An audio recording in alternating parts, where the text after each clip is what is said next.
รบกวนติดตามข่าวทางเพจเฟซบุ๊กของวัดมหาธาตุวรารามขอกราบถวายความนอบน้อมแด่พระรัตนตรัยถวายความเคารพพระเถรานุเถระทุกท่านขอเจริญสุขญาติโยมสาธุชนที่เข้ามาติดตามรับชมการถ่ายทอดสดทางเฟซบุ๊กในขณะนี้ทุกท่านขอนำท่านผู้ชมมาติดตามรับชมกิจกรรมงานสาธยายพระไตรปิฎกในงานสวดมนต์ข้ามปีณวัดมหาธาตุยุวราชรังสฤษฎ์เขตพระนครกรุงเทพมหานครในวันนี้วันศุกร์ที่2 มกราคมพระพุทธศักราช 2569 ซึ่งเป็นกิจกรรมในวันสุดท้ายของงานการสาธยายพระไตรปิฎกเริ่มต้นมาตั้งแต่วันที่ 24 มกราคมที่ผ่านมาโดยลำดับจนกระทั่งถึงวันนี้เป็นวันที่ 10 วันสุดท้ายของการสาธยายพระไตรปิฎกซึ่งในวันนี้จะมีพระเถระผู้ทรงความรู้มานำสวดสาธยายพระไตรปิฎกให้กับบรรดาญาติโยมสาธุชนที่มาร่วมงานได้สวดสาธยายตามหนังสือสาธยายพระไตรปิฎกที่ได้จัดเอาไว้ให้พร้อมๆกันในวันสุดท้ายนี้น่าจะมีญาติโยมพุทธบริษัทอุบาสกอุบาสิกาเดินทางเข้ามาร่วมกิจกรรมสาธยายพระไตรปิฎกภายในพระอุโบสถของวัดมหาธาตุยุวราชรังสฤษฎ์แห่งนี้เป็นจำนวนมากเป็นพิเศษจากภาพบรรยากาศที่เห็นอยู่ในขณะนี้ก็มีญาติโยมนุ่งขาวห่มขาวที่มาถือศีลปฏิบัติธรรมอยู่ที่วัดมหาธาตุยุวราชรังสฤษฎ์เป็นจำนวนมากกำลังทยอยเข้ามาสู่ภายในพระอุโบสถเพื่อมาร่วมสาธยายพระไตรปิฎกในวันสุดท้ายของวันนี้โดยพร้อมเพรียงกันนั่นนี่ก็เป็นภาพบรรยากาศของญาติโยมพุทธบริษัทที่เดินทางมาในงานเดี๋ยวจะนำภาพบรรยากาศให้ทุกท่านได้เห็นภาพกันผู้สถาปนาวัดมหาธาตุแห่งนี้ในการทำสังฆทานขึ้นมาและในพระอุโบสถก็จะมีพระสงฆ์นำสาธยายพระไตรปิฎกอยู่บริเวณอาสงฆ์ที่เราเห็นในภาพอยู่เบื้องหน้าแล้วก็มีคณะอุบาสกอุบาสิกาผู้มาปฏิบัติธรรมภายในวัดมหาธาตุก็เดินทางมาร่วมสาธยายพระไตรปิฎกในครั้งนี้อย่างมากพอสมควรแล้วก็จะทยอยเข้ามากันเรื่อยๆนำเลิศนำมงคลนำชัยมาให้พวกเราท่านด้วยการสาธยายพระไตรปิฎก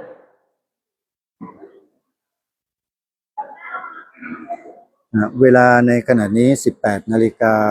18:30 นาทีก็เป็นเวลาที่จะได้เริ่มการสาธยายพระไตรปิฎกแล้วซึ่งในขณะนี้พระเถรานุเถระที่เดินทางขึ้นมาร่วมสาธยายพระไตรปิฎกท่านก็ขึ้นอัสงฆ์เตรียมที่จะร่วมสาธยายพระไตรปิฎกกันแล้วนะฮะและเดี๋ยวเรามาติดตามรับชมภาพบรรยากาศงานสวดมนต์ข้ามปีสาธยายพระไตรปิฎกวันสุดท้ายซึ่งเป็นวันที่ 10 ของงานโดยพร้อมเพรียงกัน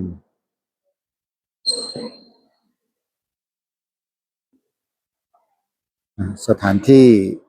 ที่ทำการสาธยายพระไตรปิฎกในวันสุดท้ายวันนี้ก็คือภายในพระอุโบสถของวัดมหาธาตุยุวราชรังสฤษฎ์ซึ่งเบื้องหน้าของผู้ที่เข้ามาสวดสาธยายก็จะเป็นพระประธานประจำพระอุโบสถก็คือองค์หลวงพ่อพระศรีสันเพชรองค์ใหญ่เด่นสง่าอยู่ภายในพระอุโบสถและมีพระอรหันต์8 ทิศที่ประดิษฐานอยู่โดยรอบพระประธานประจำพระอุโบสถ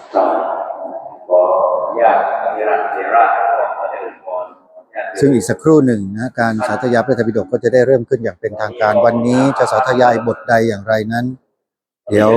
อีกสักครู่หนึ่งนะฮะเราจะได้ไปติดตามรับชมและร่วมกันสาธยายไปกับครูบาอาจารย์และก็ญาติโยมพุทธบริษัททั้งหลายที่มาร่วมงานในวันสุดท้ายวันนี้โดยพร้อมเพรียงกัน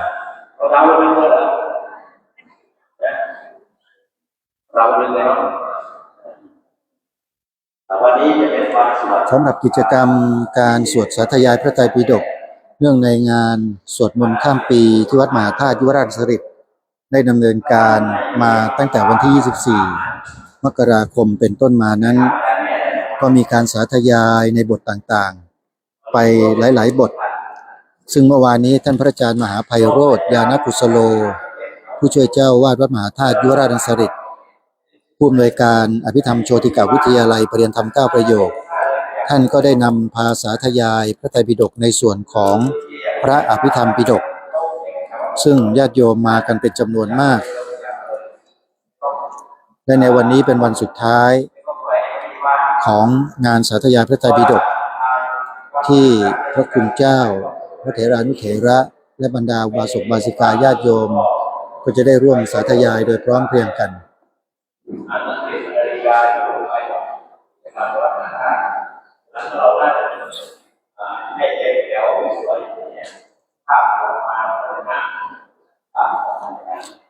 สำหรับญาติโยมท่านใดที่สนใจจะติดตามรับชมการถ่ายทอดสดในเพจของวัดมหาธาตุยุวราชรังสฤษดิ์ก็สามารถเข้าไปใน Facebook แล้วพิมพ์ชื่อวัดมหาธาตุยุวราชรังสฤษดิ์ก็สามารถเข้าไปติดตามรับชมกันได้หรือท่านใดจะเข้ามาติดตามรับชมใน Facebook ของอาตมาภาพโดยตรงก็สามารถที่จะเข้ามาติดตามรับชมกันได้ก็ขอเชิญทุกท่านเข้ามาติดตามรับชมกันได้นะฮะ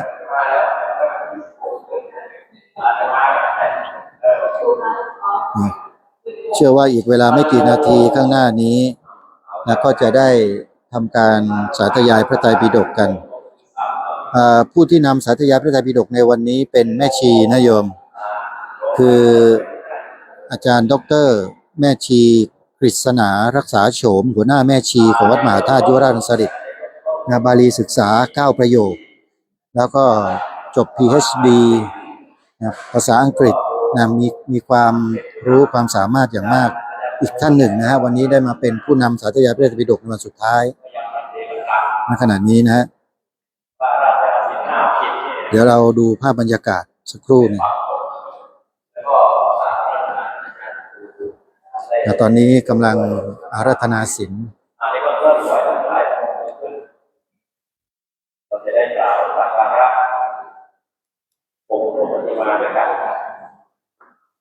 ว่าเรียวที่นาสกาเรนะ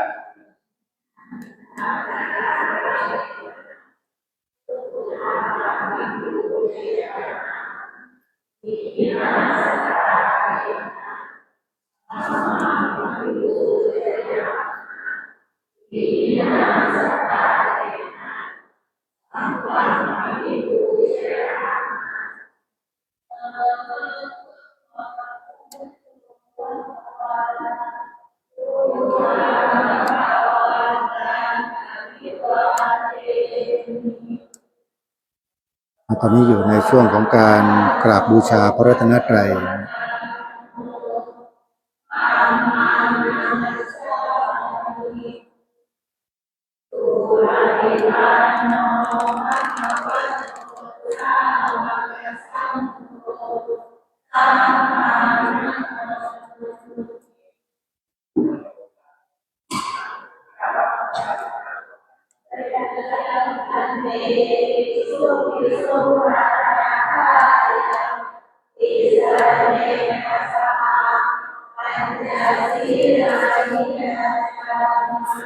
อุบาสกอุบาสิกา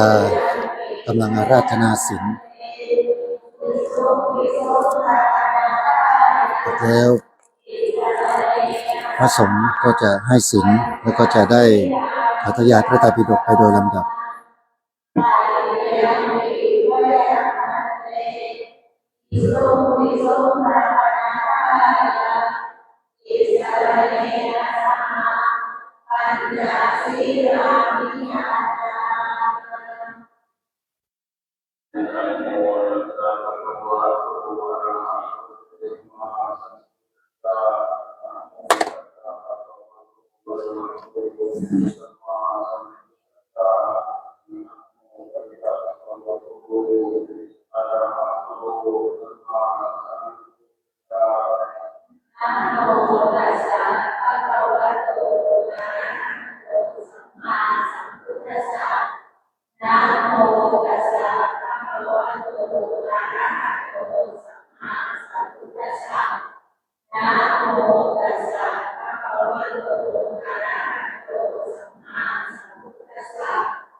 ต่อไปเราก็จะได้เข้าสู่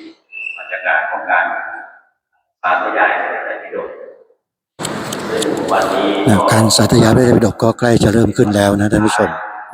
เดี๋ยวเราไปติดตามรับชมบรรยากาศพร้อมๆกัน24ก็น่าจะเป็นวันแรกที่ดำริเรื่องการสาธยายพระไตรปิฎกแล้วก็พอไปสืบสอบประวัติศาสตร์การสาธยายก็ปรากฏว่าที่วัดมหาธาตุแห่งนี้เป็นที่เริ่มในการสาธยายพระไตรปิฎกพบนับจากวันนั้นถึงวันนี้230 ปีผมก็ยังคิดเรื่องนี้ก็ถือว่าเป็นโอกาสทองของพวกเราเลยวันนี้ได้มาบรรยายการปิดกิจกรรมทางการครับซึ่งมีอาจารย์ดร.วิจิตรได้นำพาพวกเราบางส่วนสาธยายจะเป็นการแปลถ้าช่วงไหนอาจารย์แม่อยากจะหยุดถ้า4 ทุ่มไม่จบโยมอยู่ต้องอาจจะไปนะมันอย่างนี้นะเอาละขอผ่านไมค์ไปที่อาจารย์แม่ได้กล่าวนำแล้วก็เข้าสู่การสาธยายต่อไปขอเจริญจตุกะซึ่งเป็นส่วนที่เกี่ยวกับปฏิจจสมุปบาทหรือเรียกอีกอย่างหนึ่งก็คือปัจจัยาการซึ่งแปลว่าอาการที่เป็นปัจจัยปัจจัยาการนี้ส่วนมากจะใช้ในภาคพิธรรมเวลาเราอ่านพระสูตรเราจะเจอคำว่าปฏิจจสมุปบาทพอมาอ่านภาคพิธรรมเราจะเจอคำว่ามุ่งหมาย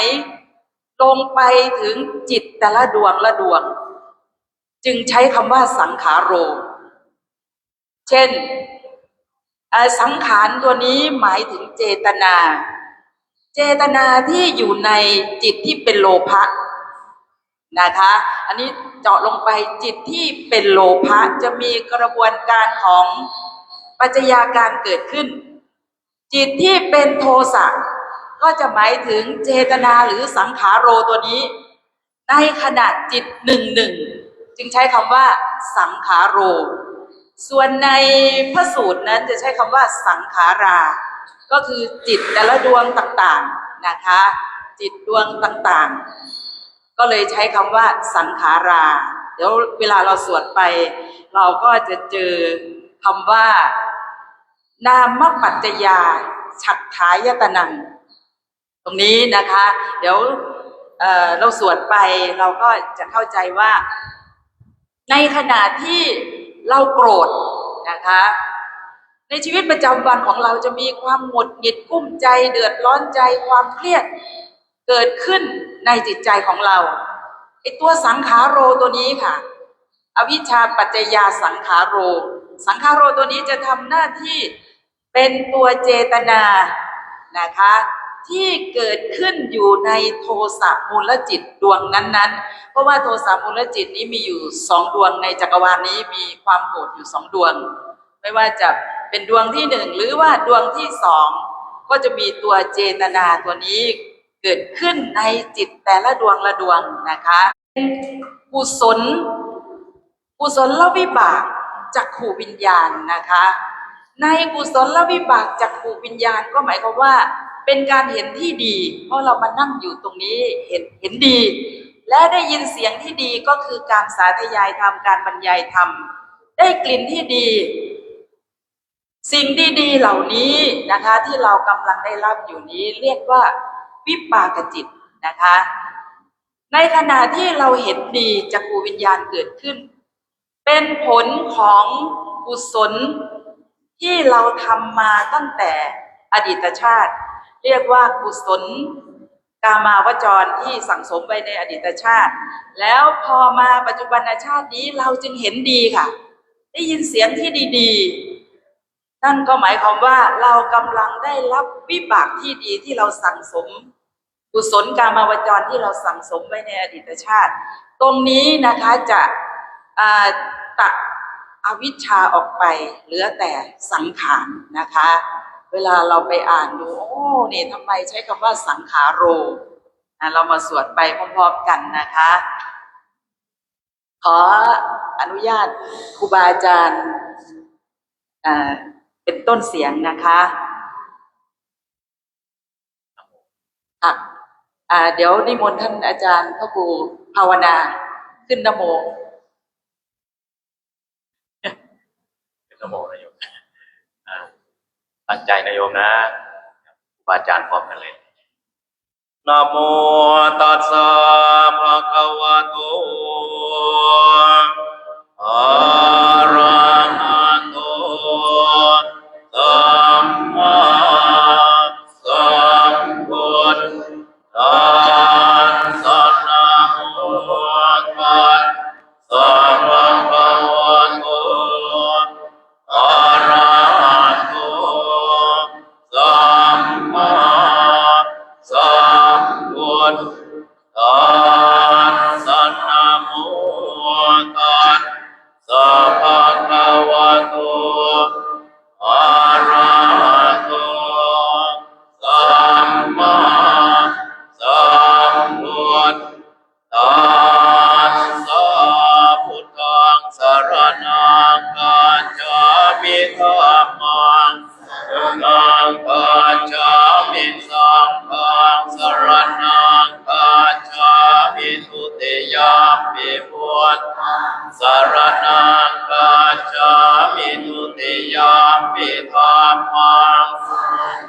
กัจฉามิทุติยามปิสังฆังสรณังกัจฉามิตติยามปิพุทธังสรณังกัจฉามิตติยามปิธัมมังสรณังกัจฉามิต ติยามปิสังฆังสรณังคัจฉา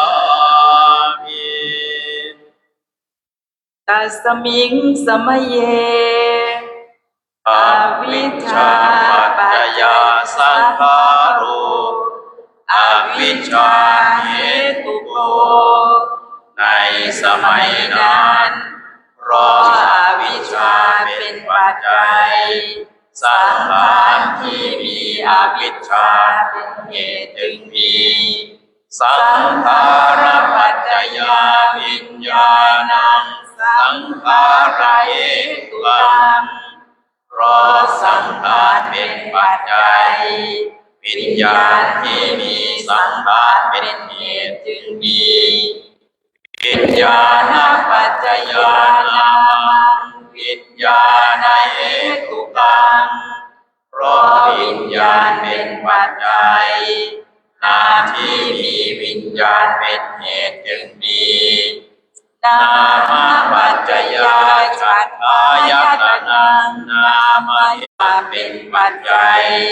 เวทนาที่มีภาษาเป็นเหตุจึงมีเวทนาปัจจยาตัณหาเวทนาเหตุกาเพราะเวทนาเป็นปัจจัยตัณหาที่มีเวทนาเป็นเหตุจึงมีตัณหาปัจจยาอุปาทานังตัณหาเหตุกังเพราะตัณหาเป็นปัจจัยอุปาทานที่มีตัณหาเป็นเหตุจึงมีอุปาทานปัจจยาภโวเพราะอุปาทานเป็นปัจจัยภพจึงมีภาวะปัจจยาชาติ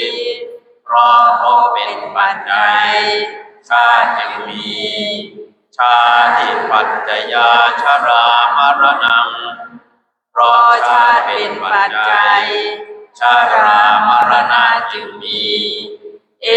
วเมตัสสะเทวรัสสะทุกข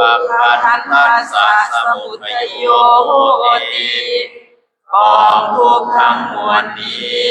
มีการเกิดขึ้นด้วยอาการอย่างนี้ตัณหาตมาอวิชชาปัญญาปัจจัยการเหล่านั้นอวิชชาเป็นไฉนยังอัญญาณังอัคคัสสนังอวิชชาลังกีโมโหอักขุสลมูลังอายังพุจติอวิชชาความไม่รู้ความไม่เห็นลิมคืออวิชชาอกุศลมูลคือเหตุนี่เรียกว่าอวิชชาตัณหาตโมอวิชชาปัจจยาสังขารุอวิชชาเหตุโกเพราะอวิชชาเป็นปัจจัยสังขารที่มีอวิชชาเป็นเหตุจึงมีเป็นไฉนยาเจตนาสัญญตนาสัญเจตยิตังยังวุจติอวิชชาปัจจยาสังขารุอวิชชาเหตุโกความจงใจกิริยาที่จงใจภาวะที่จงใจนี่เรียกว่าอวิชชาเป็นปัจจัยสังขารที่มีอวิชชาเป็นเหตุจึงมีตัทธะตมังสังขารปัจจยาวิญญาณังสังขาระเหตุกังเพราะสังขารเป็นปัจจัยวิญญาณที่มีสังขารเป็นเหตุจึงมีเป็นไฉนยังจิตตังมโนมานะสังตัจฉามโนวิญญาณขัตตุอิทังพุจจติสังขาระปัจจยาวิญญาณังสังขาระเหตุกังจิตมโนมานะมโนวิญญาณธาตุท ที่เหมาะสมกันนี้เรียกว่าพอสังขารเป็นปัจจัยวิญญาณที่มีสังขารเป็นเหตุจึงมีตัทธกัตตมังวิญญาณปัจจยานามังวิญญาณเหตุกังเพราะวิญญาณเป็นปัจจัยนามที่มีวิญญาณเป็นเหตุจึงมีเป็นไฉนเวทนาขันโธสัญญาขันโธสังขารขันโธอิทังพุจจติวิญญาณปัจจยานามังวิญญาณเหตุกังเวทนาขันธ์สัญญาขันธ์และสังขารขันธ์นี้เรียกว่าเพราะวิญญาณเป็นปัจจัยนามที่มีวิญญาณเป็นเหตุจึงมีตถากัตตมังนามปัจจยาชัตถายตนังนามเหตุกังเพราะนามเป็นปัจจัยอายตนะที่หกที่มีนามเป็นเหตุจึงมีเป็นไฉนยังจิตตังมโนมานะสังตัจจามโนวิญญาณคาตุอิทังพุจจตินามปัจจยาชัตถายตนังนามเหตุกังจิตมโนมานะมโนวิญญาณธาตุที่เหมาะสมกันนี้เรียกว่าเพราะนามเป็นปัจจัยอายตนะที่หกที่มีนามเป็นเหตุจึงมีตถากัตตโมชัตถายตนะปัจจยาปัสโสชัตถายตนะเหตุโกเพราะอายตนะที่หกเป็นปัจจัย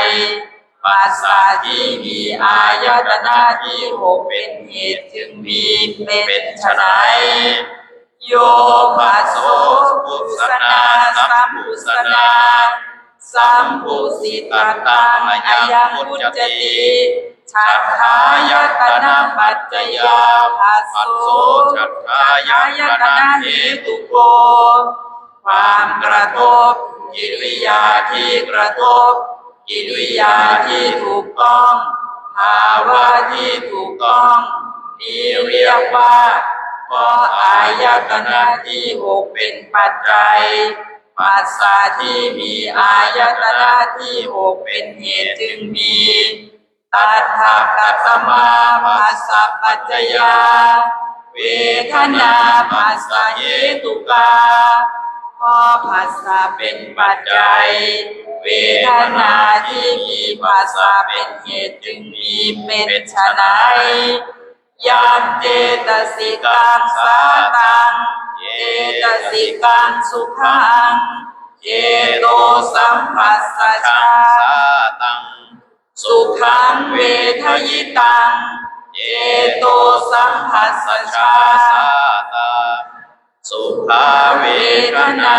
ยังพุจจติปัสสะปัจจยาเวทนาปัสสะเหตุกาความสำราญทางใจความสุขทางใจความเสวยอารมณ์ที่สำราญเป็นสุขการเกิดแต่เจโตสัมผัสกิริยาเสวยอารมณ์ที่สำราญเป็นสุขการเกิดแต่เจโตสัมผัสนี้เรียกว่าเพราะปัสสะเป็นปัจจัยเวทนาที่มีปัสสะเป็นเหตุจึงมีตัทธกัตตมาเวทนาปัจจยาตัณหาเวทนาเหตุกาเพราะเวทนาเป็นปัจจัยตัณหาที่มีเวทนาเป็นเหตุจึงมีเป็นไฉนโยราโภสาราโภ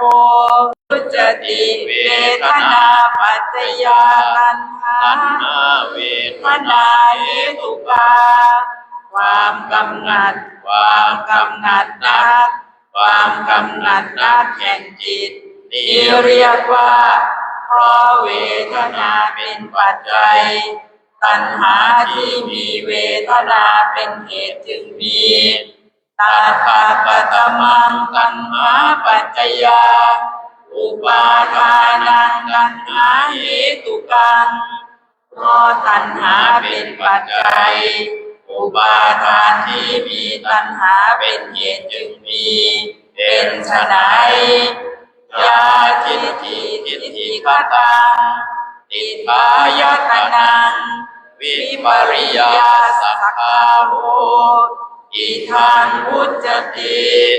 ตัณหาปัจจยาอุปาทานังตัณหาเหตุกังเอนะวุจจติเอวเมตัสสะเอวรัสสะรูปังขันธัสสะสมุทัยโยโหติทิฏฐิความเห็นผิดชัดคือทิฏฐิกันดารคือทิฏฐิความเห็นที่เป็นข้าศึกความเห็นโลเลสังโยชน์คือทิฏฐิความยึดมั่นความยึดมั่นความถือรั้นความถือผิดจากความเป็นจริงทางชั่วทางผิดภาวะที่ผิดลัทธิที่เป็นบ่อเกิดแห่งความพินาศความยึดถือโดยวิปลาสนี้เรียกว่าเพราะตัณหาเป็นปัจจัยอุปาทานที่มีตัณหาเป็นเหตุจึงมีเพราะฉะนั้นจึงเรียกว่ากองทุกข์ทั้งมวลนี้มีการเกิดขึ้นด้วยอาการอย่างนี้ตัสมิงสมัยเยอวิชชาปัจจยาสังขารุอวิชชาเหตุโกในสมัยนั้นเพราะอวิชชาเป็นปัจจัยสังขารที่มีอวิชชาเป็นเหตุจึงมีสังขารปัจจยาวิญญาณังสังขารเหตุกังเพราะสังขารเป็นปัจจัยวิญญาณที่มีสังขารเป็นเหตุจึงมีวิญญาณปัจจยานามังวิญญาณเหตุกังเพราะวิญญาณเป็นปัจจัยนามที่มีวิญญาณเป็นเหตุจึงมีนามปัจจยาปัสโสนามเหตุโกเพราะนามเป็นปัจจัยปัสสะที่มีนามเป็นเหตุจึงมี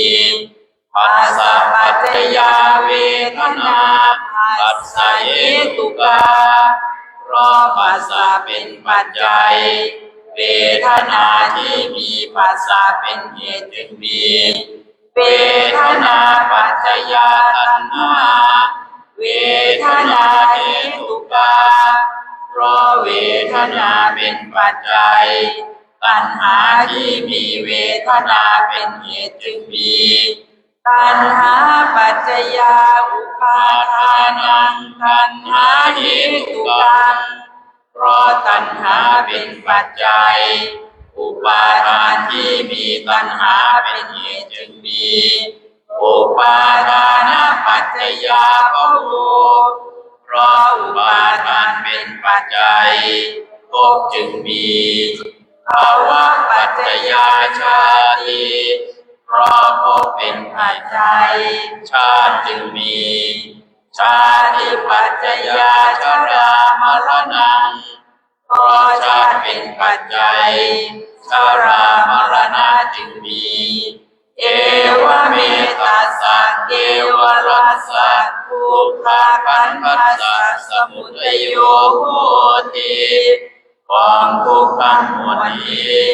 มีการเกิดขึ้นด้วยอาการอย่างนี้ปัจจตมาอวิชชาบรรดาปัจจัยการเหล่านั้นอวิชชาเป็นไฉนยังอัญญาณังอัตถัสสนังอวิชชาลังจิโมโหอกุศลมูลังยังปุจ จติอวิชชาความไม่รู้ความไม่เห็นลิมคืออวิชชาอกุศลมูลคือโมหะที่เรียกว่าอวิชชาตัทธังกัตตโมอวิชชาปัจจยาสังขารโรอวิชชาเหตุโกเพราะอวิชชาเป็นปัจจัยสังขารที่มีอวิชชาเป็นเหตุจึงมีเป็นไฉนยาเจตนาสัญเจตนา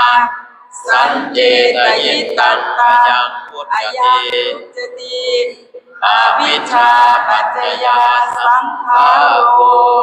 อวิชชาเหตุโกความจงใจกิริยาที่จงใจภาวะที่จงใจนี้เรียกว่า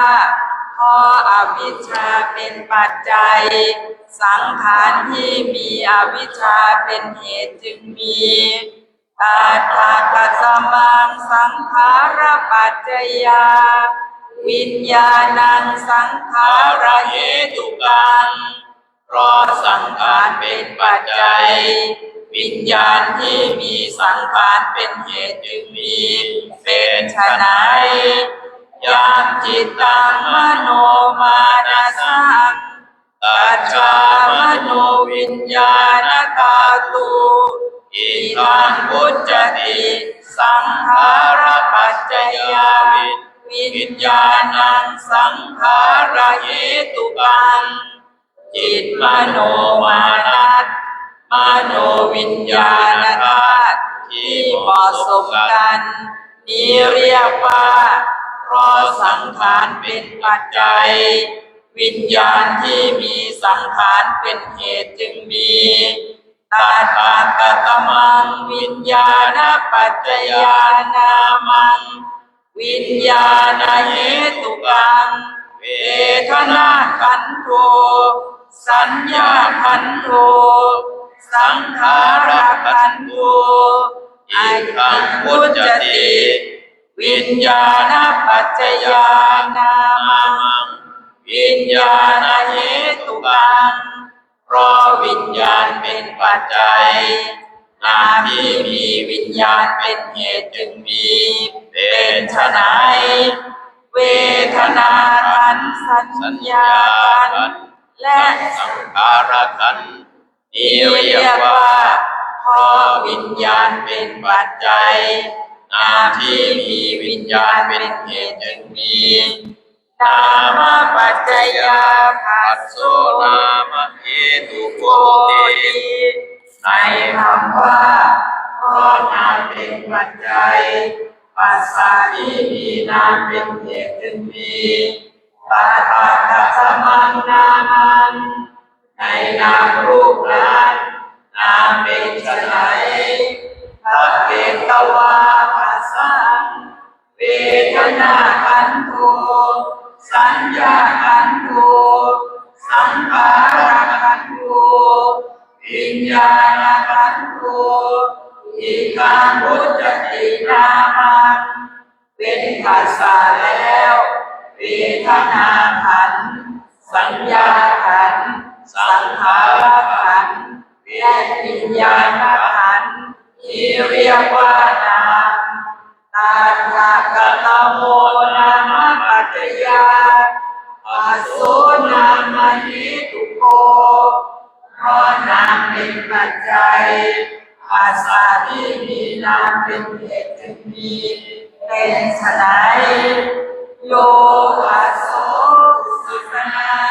สัมปุสนาสัมปุสิกตังอายังพุจจตินามปัจจยาภัสโส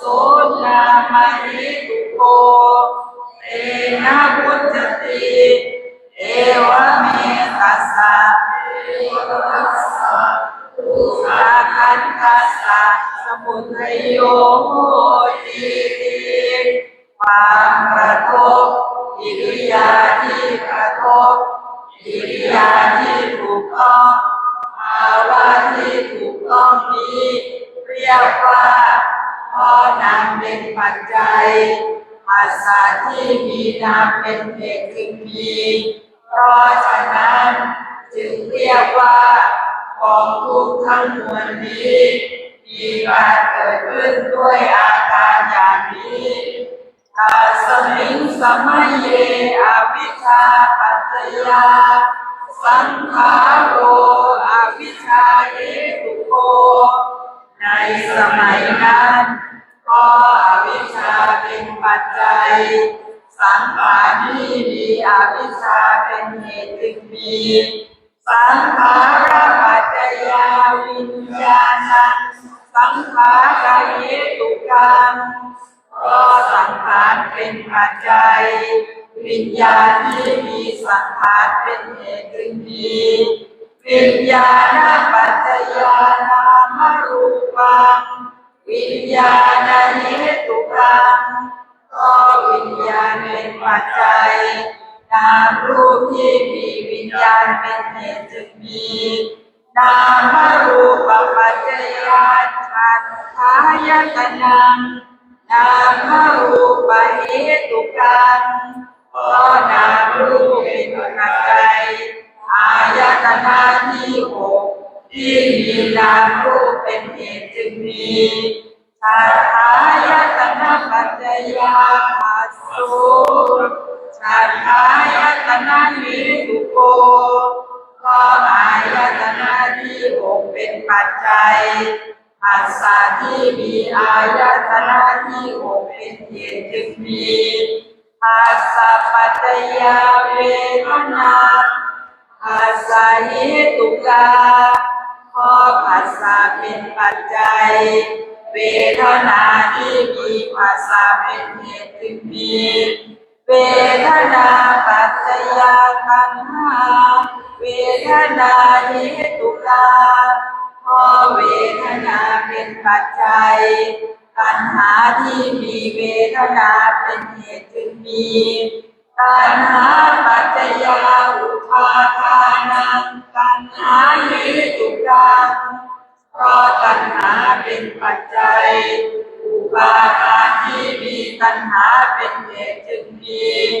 อุปาทานปัจจยาโภคเพราะอุปาทานเป็นปัจจัยภพจึงมีภาวะปัจจยาชาติเพราะภพเป็นปัจจัยชาติจึงมีชาติปัจจยาชรามรณะเพราะชาติเป็นปัจจัยชรามรณะจึงมีเอวเมตัสสะเอวลัสสะรูปะขันธัสสะสมุทัยโยโหติของทุกขังหมดนี้มีการเกิดขึ้นด้วยอาการอย่างนี้ตาตัตตมาอวิชชาปัญญาปัจจยากรรมเหล่านั้นอวิชชาเป็นไฉนญาณัญจานังอัฏฐัสสนังอวิชชาลันติโมโหอกุศลมูลังอายังทุจติอวิชชาความไม่รู้ความไม่เห็นนี่คืออวิชชาอกุศลมูลคือโมหะนี้เรียกว่าอวิชชาปัจจกโมอวิชชาปัจจยาสังขาโรอวิชชาเหตุโกเพราะอวิชชาเป็นปัจจัยสังขารที่มีอวิชชาเป็นเหตุจึงมีเป็นไฉนยาเจตนาสันเจตนาสันเจตยิตังตังอัยยามุจติอวิชชาปัจจยาสังขาโรอวิชชาเหตุโกความจงใจกิริยาที่จงใจภาวะที่จงใจนี้เรียกว่าเพราะอวิชชาเป็นปัจจัยสังขารที่มีอวิชชาเป็นเหตุจึงมีปาทาคตมังสังขารปัจจยา วิญญาณังสังขาระเหตุกังเพราะสังขารเป็นปัจจัยวิญญาณที่มีสังขารเป็นเหตุจึงมีเป็นไฉนญาณจิตตังมโนมานะสังตัจจามโนวิญญาณธาตุอิทังพุทธติสังขาระปัจจยาวิญญาณังสังขาระเหตุกังจิตมโนมานะมโนวิญญาณธาตุที่เหมาะสมกันที่เรียกว่าเพราะสังขารเป็นปัจจัยวิญญาณที่มีสังขารเป็นเหตุจึงมีตาตาสัมมังวิญญาณปัจจยานามรูปังวิญญาณเหตุกังเพราะวิญญาณเป็นปัจจัยนามรูปที่มีวิญญาณเป็นเหตุจึงมีเป็นไฉนอาทินามังอาทิรูปังนามหนึ่งรูปหนึ่งปาปะสมังนามังในนามรูปนั้นนามเป็นไฉนเวทนาขันธ์โธสัญญาขันธ์โธสังขารขันธ์โธอิทังพุทธตินามังเวทนาขันธ์สัญญาขันธ์และสังขารขันธ์ที่เรียกว่านามตากตมังรูปังรูปเป็นไฉนจากกายตนะสะอุปัจจโยกายายตนะสะอุปัจจโยยังมามหันยัมปีอาทิรูปังจิตตชังจิตตเหตุกังจิตตสมุทฐานังอิทังพุทธติรูปังความแรกเกิดแห่งจักขายตนะกายายตนะหรือรูปแม้อื่นใดมีอยู่ได้แก่รูปที่เกิดแต่จิตรูปที่มีจิตเป็นสมุทที่มีจิตเป็นสมุทฐานที่เรียกว่ารูปอิทิทันจานามังอิทิทันจารูปังบางมวลยอดนามแล้วรูปดังที่กล่าวมานี้เข้าด้วยกันอิทังพุทธติวิญญาณปัจจยานามรูปังวิญญาณเหตุกังที่เรียกว่าเพราะวิญญาณเป็นปัจจัยนามรูปที่มีวิญญาณเป็นเหตุจึงมีนามรูปปัจจยาขันธ์กายตนังนามรูปเหตุกังติคำว่าเพราะนามรูปเป็นปัจจัยอายตนะที่หกที่มีนามรูปเป็นเหตุจึงมีอาทินามังอาทิรูปังได้แก่นามหนึ่งรูปหนึ่งตาตากตมังนามังในนามและรูปนั้นนามเป็นไฉนเวทนาขันธ์โธสัญญาขันธ์โธสังขารขันธ์โธอิทังพุทธตินามังเวทนาขันธ์สัญญาขันธ์และสังขารขันธ์ที่เรียกว่านามปัจจกตมังรูปังรูปเป็นไฉนยังรูปังนิสายามโนวิญญาณธาตุวัตติอิทังพุทธติรูปังรูปที่มโนวิญญาณธาตุอาศัยเป็นไปที่เรียกว่ารูปอิทิทันจานังอิทันจารูปังอิทังพุทธตินามรูปังนามและรูปดังที่กล่าวมานี้เรียกว่านามรูปต าทาคาตมังนามรูปปัจจยาขันธายตนะนามรูปเหตุกังก็นามรูปเป็นปัจจัยอายตนะที่หกที่มีนามรูปเป็นเหตุจึงมีตาตาคาตโมขันธายตนะปัจจยาปัสโสขันธายตนะเหตุโกเพราะอายตนะที่หกเป็นปัจจัยปัสสะที่มีอายตนะที่หกเป็นเหตุจึงมีเป็นไฉนโยปัสโสปุสนาสัมปุสนาสัมปุสิตัตังอายังพุจจติขันธายตนะปัจจยาปัสโสขันธายตนะเหตุโกเอนะพุจจติเอวะเมหัสสะเอวะรัสสะรูปาคันธัสสะสมุทัยโยติความกระทบกิริยาที่กระทบกิริยาที่ถูกต้องภาวะที่ถูกต้องนี้เรียกว่าเพราะอายตนะที่หกเป็นปัจจัยปัสสะที่มีอายตนะที่หกเป็นเหตุจึงมีเพราะฉะนั้นจึงเรียกว่ากองทุกข์ทั้งมวลนี้มีการเกิดขึ้นด้วยอาการอย่างนี้ตัสสมิงสมัยเยอวิชชาปัจจยาสังขาโรอวิชชาเหตุโกในสมัยนั้นเพราะอวิชชาเป็นปัจจัย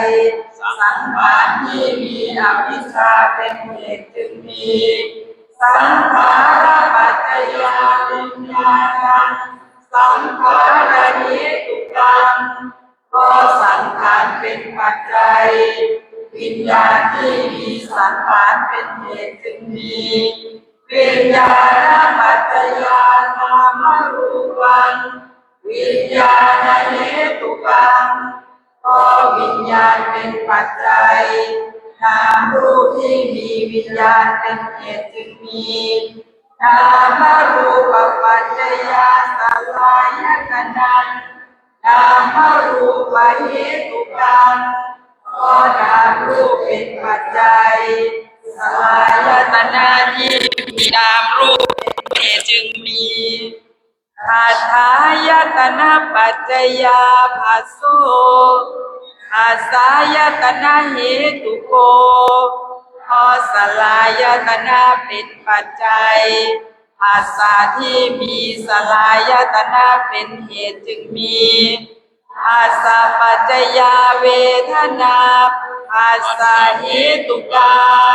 ก็ภาษาเป็นปัจจัยเวทนาที่มีภาษาเป็นเหตุจึงมีเวทนาปัจจยาตัณหาเวทนาเหตุกาก็เวทนาเป็นปัจจัยตัณหาที่มีเวทนาเป็นเหตุจึงมีตัณหาปัจจยาอุปาทานัง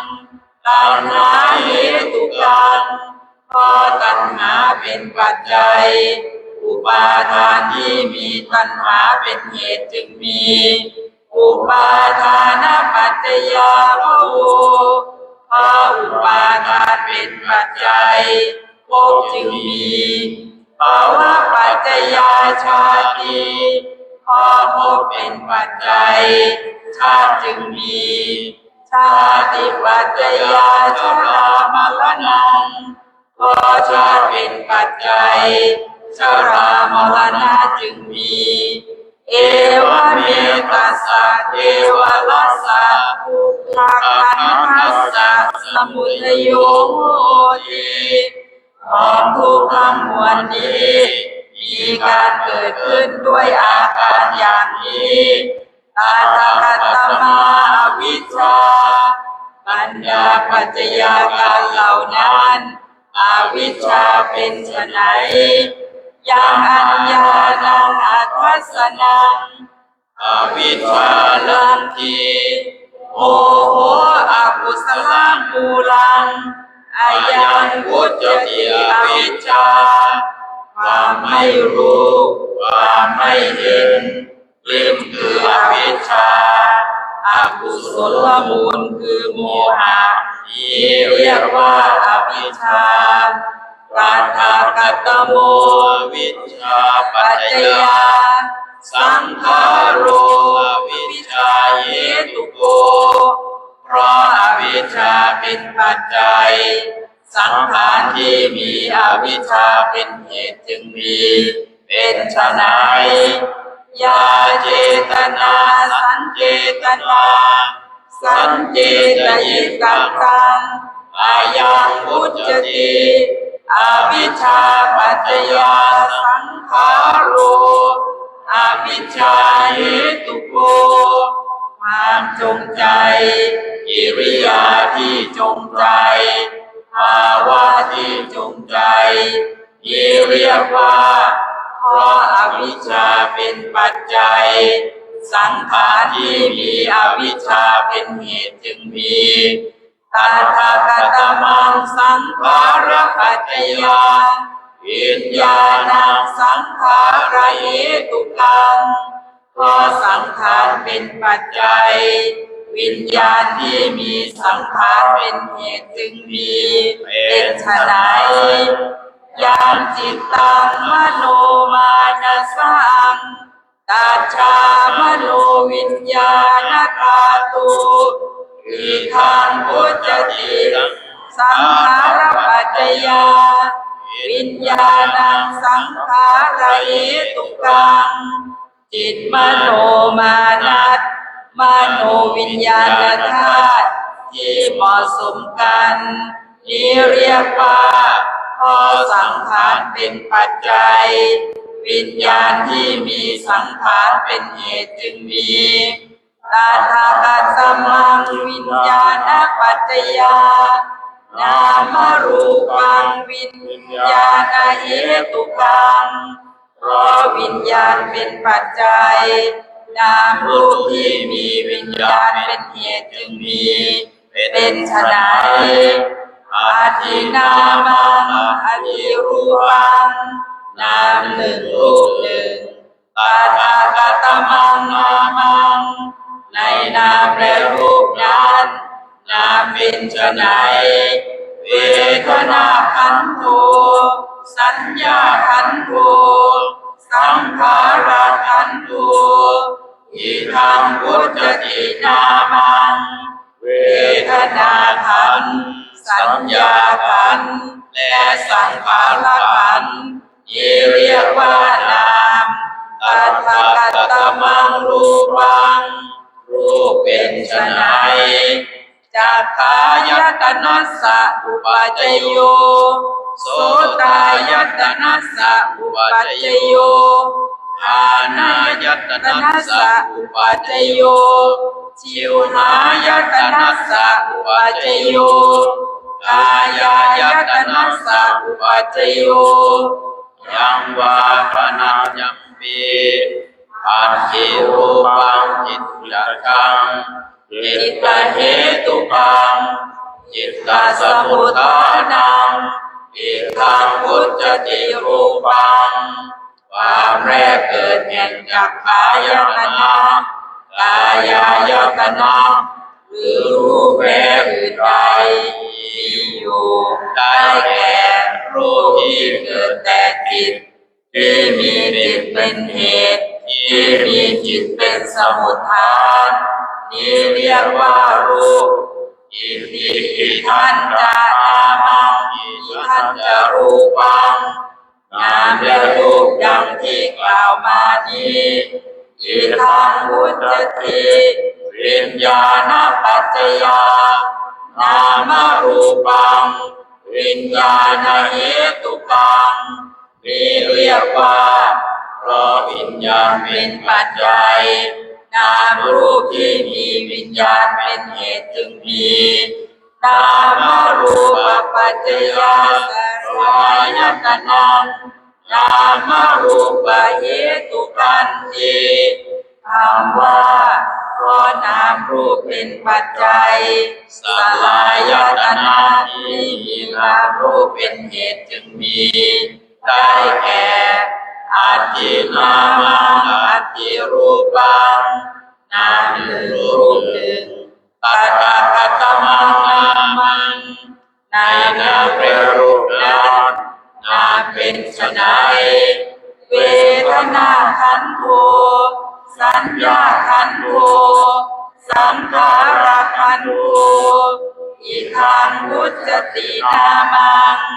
เวทนาขันธ์สัญญาขันธ์และสังขารขันธ์นี้เรียกว่านามปัจจัตมังรูปังรูปเป็นไฉนจัตตารโอจะมหาภูตายัญจารูปังนิสายะมโนวิญญาณธาตุติดไปที่เรียกว่ารูปอิติปิตัญจะนามังอิทัญจะรูปังอิทังวุจตินามรูปังนามและรูปดังที่กล่าวมานี้นี่เรียกว่านามรูปปัจจัตตมังนามรูปปัจจยาสลายตนังนามรูปเหตุกัง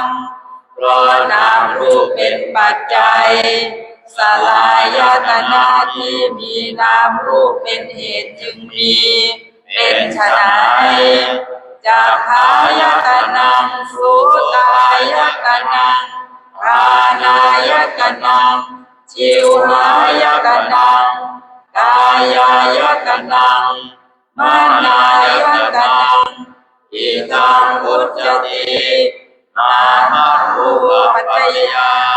สลายตนังปัตตโมฉัตถายตนะปัจจยาปัสสุฉัตถายตนะเหตุโก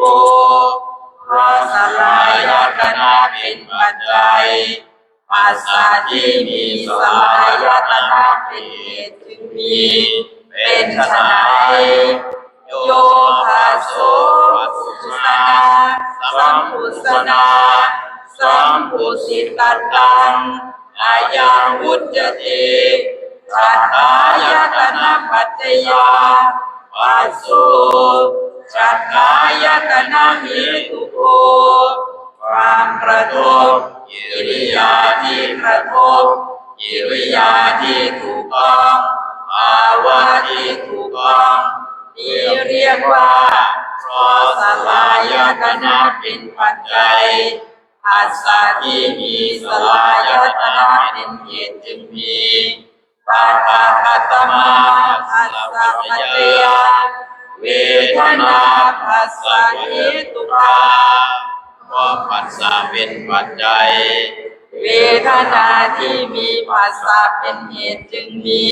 เป็นไฉนยังเจตสิกังสาตังเจตสิกังสุขังเจโตสัมปัสสะชังสาตังสุขังเวทยิตังเจโตสัมปัสสะชาสาตังสุขาเวทนาอายังพุทธิปัสสะปัจจยาเวทนาปัสสะเหตุกาความสำราญใจความสุขทางใจ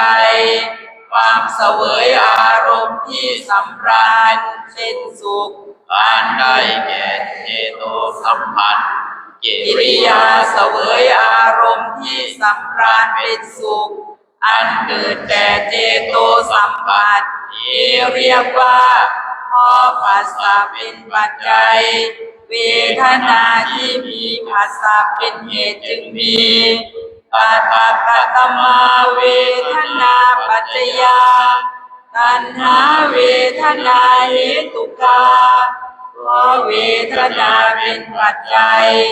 ตัณหาที่มีเวทนาเป็นเหตุจึงมีเป็นไฉนโยราโคสาราโค จิตตัสสะสาราโภอายังวุจติเวทนาปัจจยา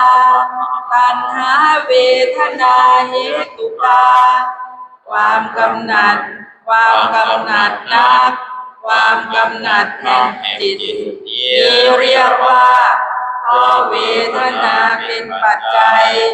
ตัณหาที่มีเวทนาเป็นเหตุจึงมีตถาคตมังตัณหาปัจจยาอุปาทานังตัณหาเหตุกังเพราะตัณหาเป็นปัจจัย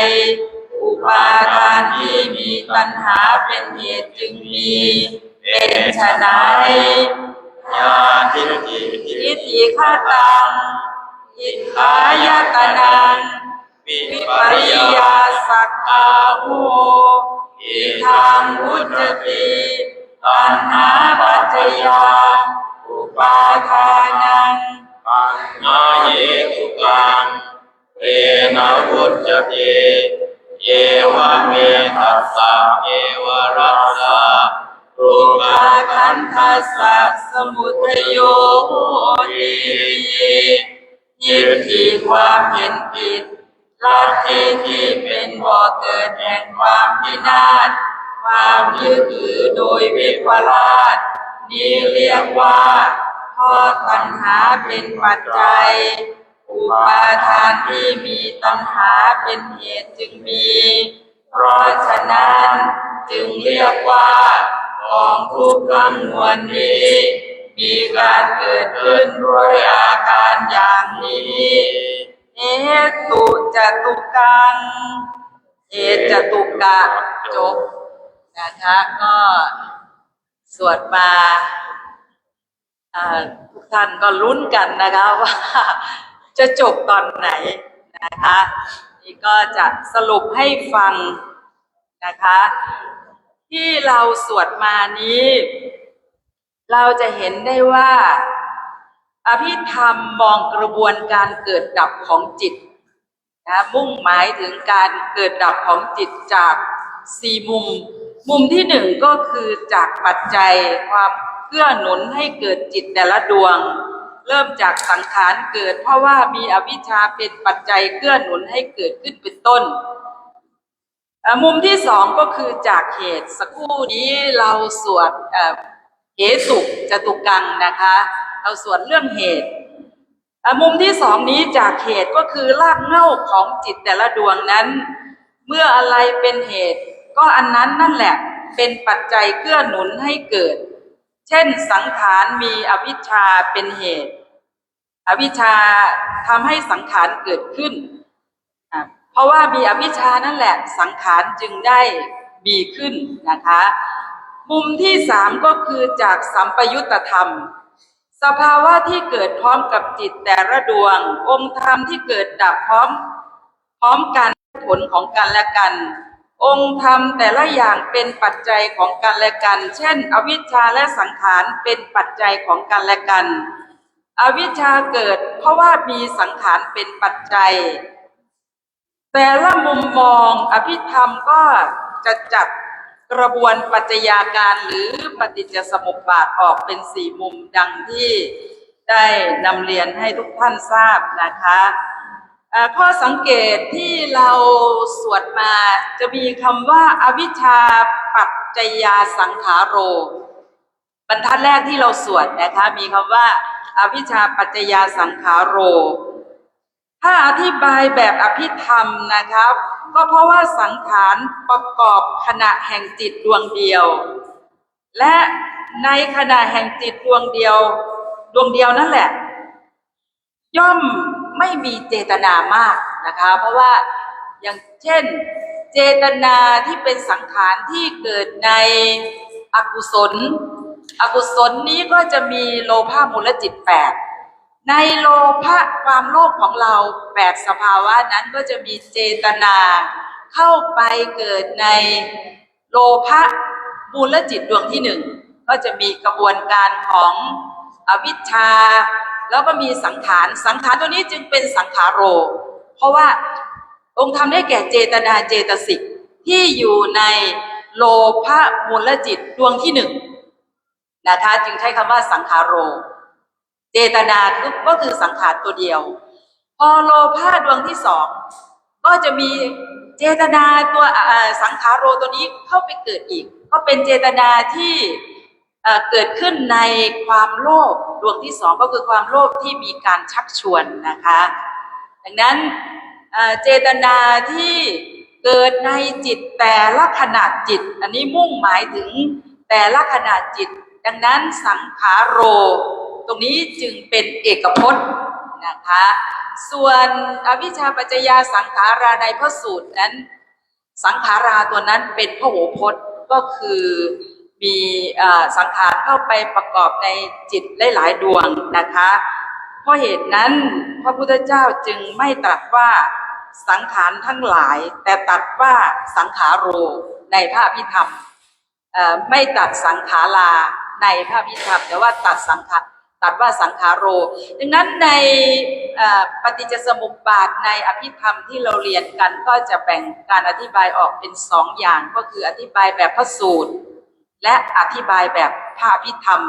วันนี้เรามาสวดอธิบายแบบพระอภิธรรมนะคะการอธิบายปฏิจจสมุปบาทในพระอภิธรรมเป็นเรื่องของจิตดวงหนึ่งในชีวิตประจำวันของเราจิตมีอยู่สี่ประเภทที่หนึ่งก็คืออกุศลจิตที่สองก็คือกุศลจิตที่สามคืออัพยากตจิตนะคะอันที่ถ้าแบ่งออกเป็นสี่ก็คือแบ่งตามภพภูมิกามาวจรจิตรูปาวจรจิตอรูปาวจรจิตและโลกุตละจิตทีนี้ก็แบ่งออกเป็นประเภทอีกเป็นอกุศลจิตกุศลจิตวิปากจิตนะคะและกิริยาจิตตรงนี้แบ่งเป็นสี่กลุ่มแบบนี้นะคะยกตัวอย่างนะคะที่เราสวดมาเวลาความโลภเกิดขึ้นความโลภจะเกิดเองหรือมีใครชักชวนให้เกิดคือมีคนชักชวนให้เราโลภก็คือในการทำทุจริตในการลักเล็กขโมยน้อยหรือขโมยมากการฉ้อโกงการต้มตุ๋นสารพัดทั้งโดยมโนกรรมก็คือการคิดวางแผนในการทำทุจริตลักขโมยหรือว่าวจีกรรมการพูดหลอกลวงกายกรรมการลงมือกระทำภาษาอภิธรรมจะเรียกจิตดวงนี้ว่าจิตที่เป็นอกุศลเกิดขึ้นพร้อมด้วยโสมนัสความดีใจก็คือไปทำทุจริตพอได้เงินได้ทองหรือได้สิ่งของมาก็จะเกิดความดีใจนะคะสัมปยุทธ์ด้วยทิฏฐิจิตดวงนี้มีทิฏฐิความเห็นผิดเป็นมิจฉาทิฏฐินะคะในขณะนั้นก็จะมีกระบวนการของปัจจัยาการหรือปฏิจจสมุปบาทเกิดขึ้นตั้งแต่อวิชชานะคะจะตั้งต้นด้วยอวิชชาความไม่รู้อัญญานังความไม่รู้นี่แหละค่ะทำให้บุคคลทั้งหลายเกิดทุจริตเกิดความโลภเกิดการขโมยเกิดการอยากได้สิ่งของคนอื่นมาเป็นของเราอวิชชาเป็นตัวตั้งต้นเมื่ออวิชชามีการปรุงแต่งนะคะก็คือสังขารสักครู่ที่เราสวดสังขารมีสังขารในอภิธรรมก็คือเจตนาเจตสิกที่เกิดในโลภะมูลจิตดังนั้นจึงใช้คำว่าอวิชชาปัจจยาสังขาโรเมื่อสังขารเกิดขึ้นสังขารนี้เป็นสังขารที่เป็นอกุศลที่เป็นโลภะจิตนะคะก็มีกระบวนการเกิดขึ้นที่เราสวดสักครู่มีวิญญาณเกิดขึ้นนะคะวิญญาณก็จะเป็นโลภะมูลจิตตัวนี้จะเป็นตัววิญญาณโลภะมูลจิตเกิดขึ้นหลังจากนั้นก็จะเป็นนามเกิดขึ้นสักครู่ที่เราสวดนามก็คือได้แก่เวทนาขันธ์สัญญาขันธ์สังขารขันธ์เป็นกระบวนการของสภาวธรรมนะคะที่เกิดขึ้นเป็นส่วนหนึ่งหรือว่าเป็นกลุ่มของขันธ์ห้านะคะนามตัวนี้ก็คือตัวเวทนาสัญญาสังขารเกิดขึ้น อายตนะที่หกก็เกิดขึ้นสักครู่ที่เราสวดฉัฏฐายตนังอายตนะที่หกนี้มุ่งหมายถึงอายตนะที่หกก็คือใจนะคะคือมนายตนะเกิดขึ้น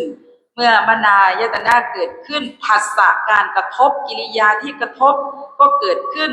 ส่งมาที่ความรู้สึกค่ะความรู้สึกถ้าเป็นโลภะนะคะความรู้สึกในขณะนั้นก็จะเป็นสุขเวทนาหรือเป็นโสมนัสเวทนาเพราะว่าไปขโมยเหมือนอย่างพวกไปหลอกลวงไปช่อโกงพวกแก๊งสแกมเมอร์อะไรพวกนี้ค่ะไปหลอกเข้ามาอันนี้ขบวนการของปัจจัยาการค่ะมันทำงานเริ่มตั้งแต่อวิชชาดังที่ท่านได้สวดมานะคะจนกระทั่งถึงเวทนาเพราะว่าไปหลอกลวงต้มตุนเขาได้เงินเข้ามาแล้วเขาก็ดีใจอันนี้ตัวเวทนาตัวนี้เกิดขึ้นนะคะเป็นโสมนัสเวทนาหรือเป็นสุขเวทนาเมื่อเวทนาเกิดขึ้นทรงต่อมาที่ตัณหาค่ะตัณหากามตัณหาเกิดขึ้นเพราะว่าไปติดใจในสิ่งของที่ไปหลอกลวงเข้ามาได้นะคะแล้วเกิดการยึดมั่นอุปาทานค่ะยึดมั่นเมื่อเกิดการยึดมั่นก็ส่งมาที่ภพในที่นี้หมายถึงกรรมภพนะคะก็คือการทำกรรมกรรมคือการ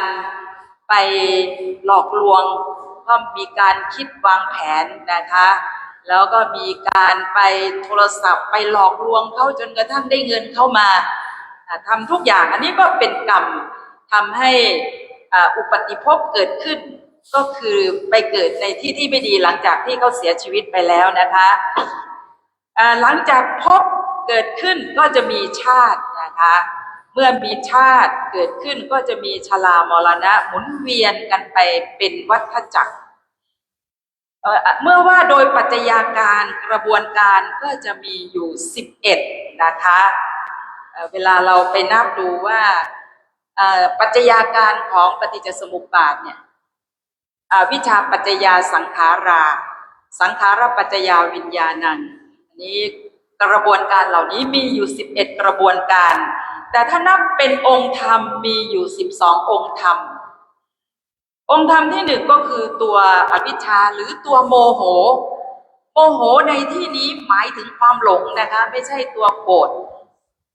ตัวโกรธก็จะเป็นตัวโทสะองค์ธรรมตัวที่สองก็คือสังขารสังขารในอภิธรรมนี้ได้แก่เจตนาที่เกิดในขณะจิตนั้นๆตอนนี้กำลังอธิบายว่ากำลังเกิดในโลภะจิตก็จะเป็นเจตนาที่อยู่ในโลภะมูลจิตนะคะก็มีวิญญาณเกิดขึ้นมีนามเกิดขึ้น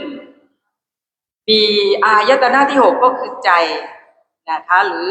มนายตนะมีผัสสะเวทนาตัณหาอุปาทานภพชาติแล้วก็ตัวที่12คือชรามรณะนะคะอันนี้ก็เป็นองค์ธรรมความโลภก็มีทั้งหมด8ดวงนะคะใน8ดวงนั้นก็มีเจตนาเกิดขึ้นทุกดวงแต่ละขณะจิตทีนี้ความโกรธความเครียดแค้นความเสียใจเกิดขึ้นพร้อมด้วยโทมนัสกระบวนการของธรรมก็คือจะมีอวิชชาความไม่รู้เป็นปัจจัยส่งให้เกิดสังขารการปรุงแต่งค่ะเจตนาที่เกิดขึ้นในโทสะมูลจิตในขณะจิตการเกิดขึ้นจะมีความโกรธที่เกิดขึ้นเองหรือว่าความโกรธที่มีคนชักชวนให้โกรธนะคะก็จะมีกระบวนการของอวิชชาสังขารแล้วก็วิญญา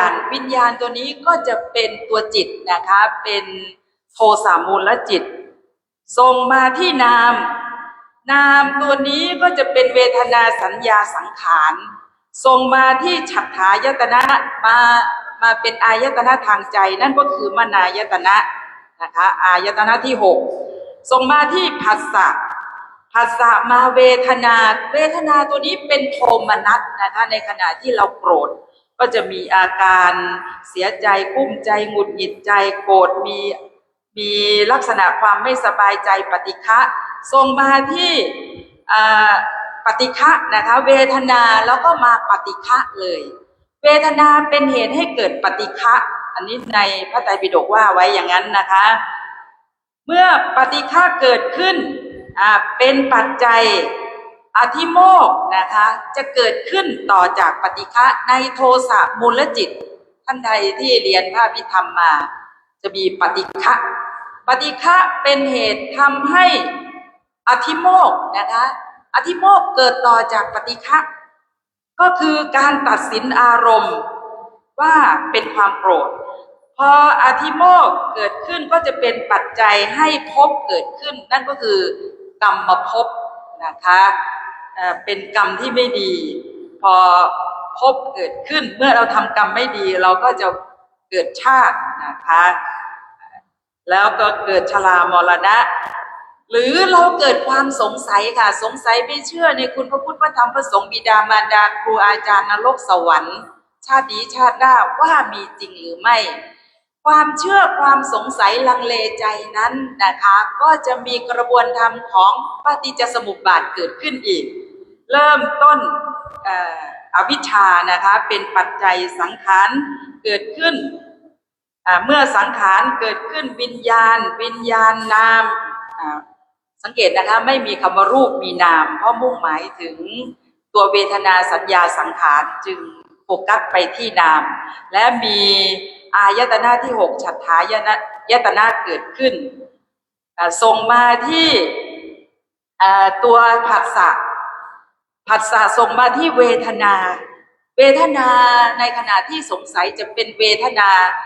เฉยๆนะคะเป็นอทุกขมสุขเวทนาหรืออุเบกขาเวทนาเพราะเวทนาเป็นปัจจัยวิจิกิจฉาค่ะวิจิกิจฉาจึงเกิดขึ้นเพราะวิจิกิจฉาเป็นปัจจัยภพจึงเกิดขึ้นนะคะเพราะภพเป็นปัจจัยชาติจึงมีเพราะชาติมีชรามรณะจึงมีหรือในชีวิตประจำวันของเราเกิดความฟุ้งซ่านคิดเรื่อยเปื่อยไปเรื่อยๆนะคะในขณะที่ท่านคิดเรื่อยเปื่อยไปเรื่อยๆนั้น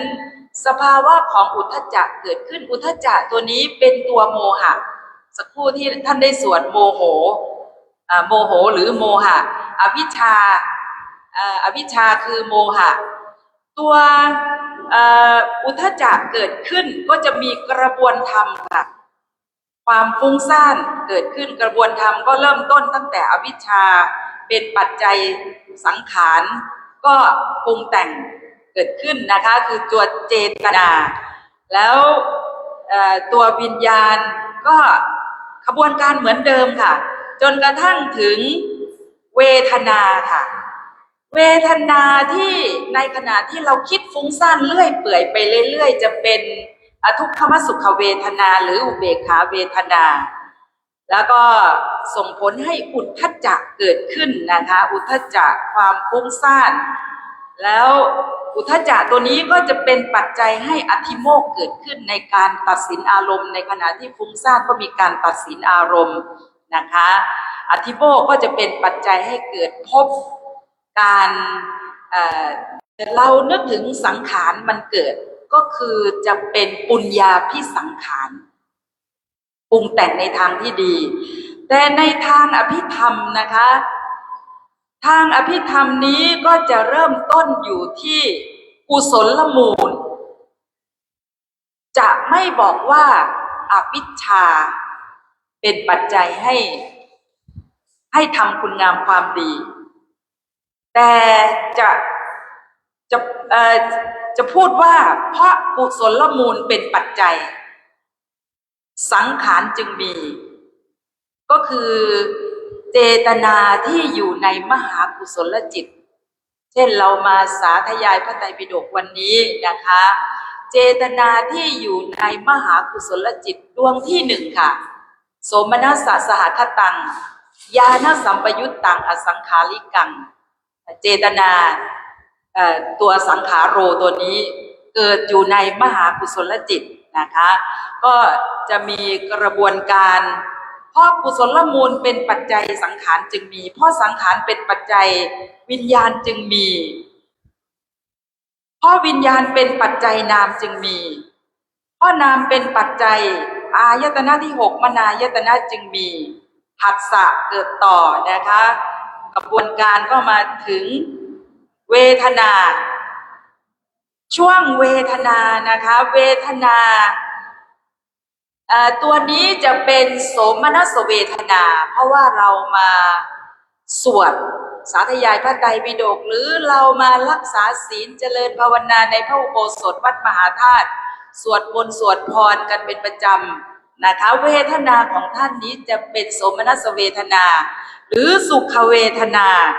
เวทนาตัวนี้เป็นเหตุให้เกิดปัสสาทะนะครับปกติแล้วเวลาเราสวดเราก็จะบอกว่าเวทนาเป็นเหตุให้เกิดตัณหา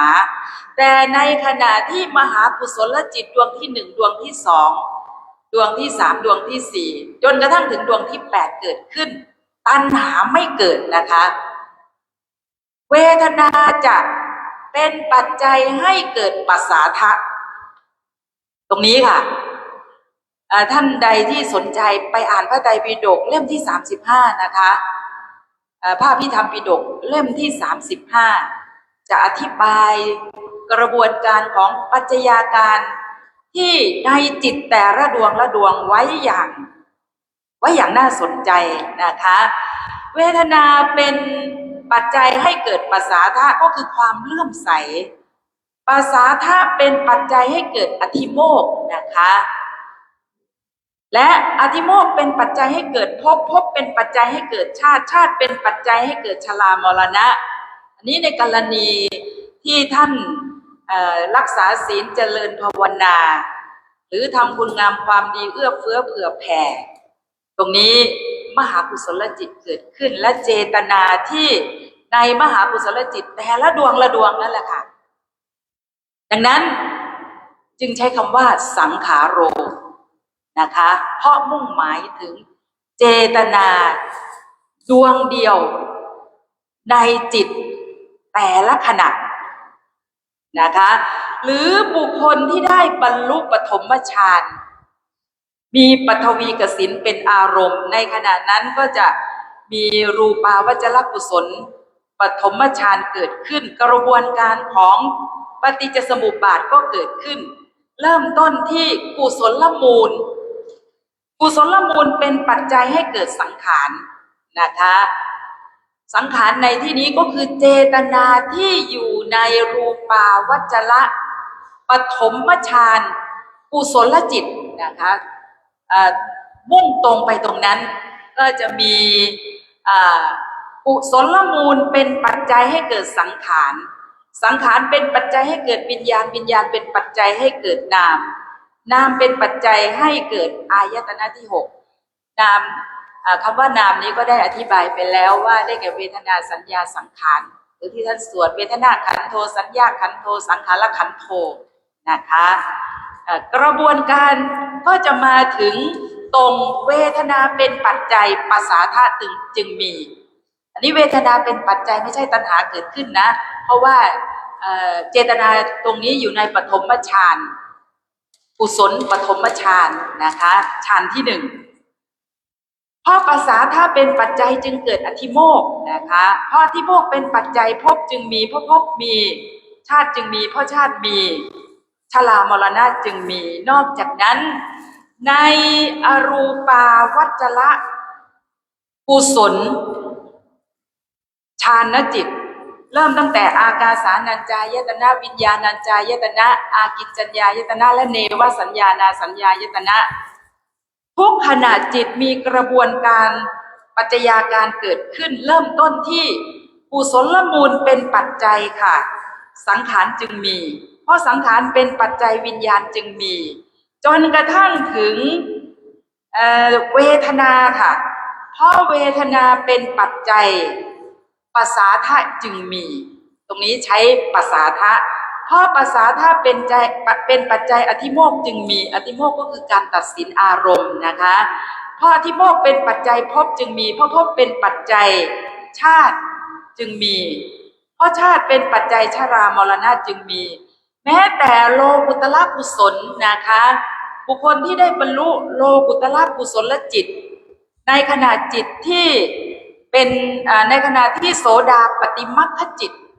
หรือสกทาคามิมัคคจิตอนาคามิมัคคจิตอรหัตตมัคคจิตเกิดขึ้นในขณะนั้นนะคะเพราะว่ามัคคจิตโสดามัคนี่จะเกิดขึ้นหนึ่งขณะจิตเท่านั้นในชีวิตของบุคคลที่เจริญวิปัสสนาสกทาคามิมัคคจิตก็จะเกิดขึ้นขณะเดียวเท่านั้นในขณะที่บุคคลเจริญวิปัสสนาจนกระทั่งถึงสกทาคามิมัคนะคะและอนาคามิมัคอรหัตตมัค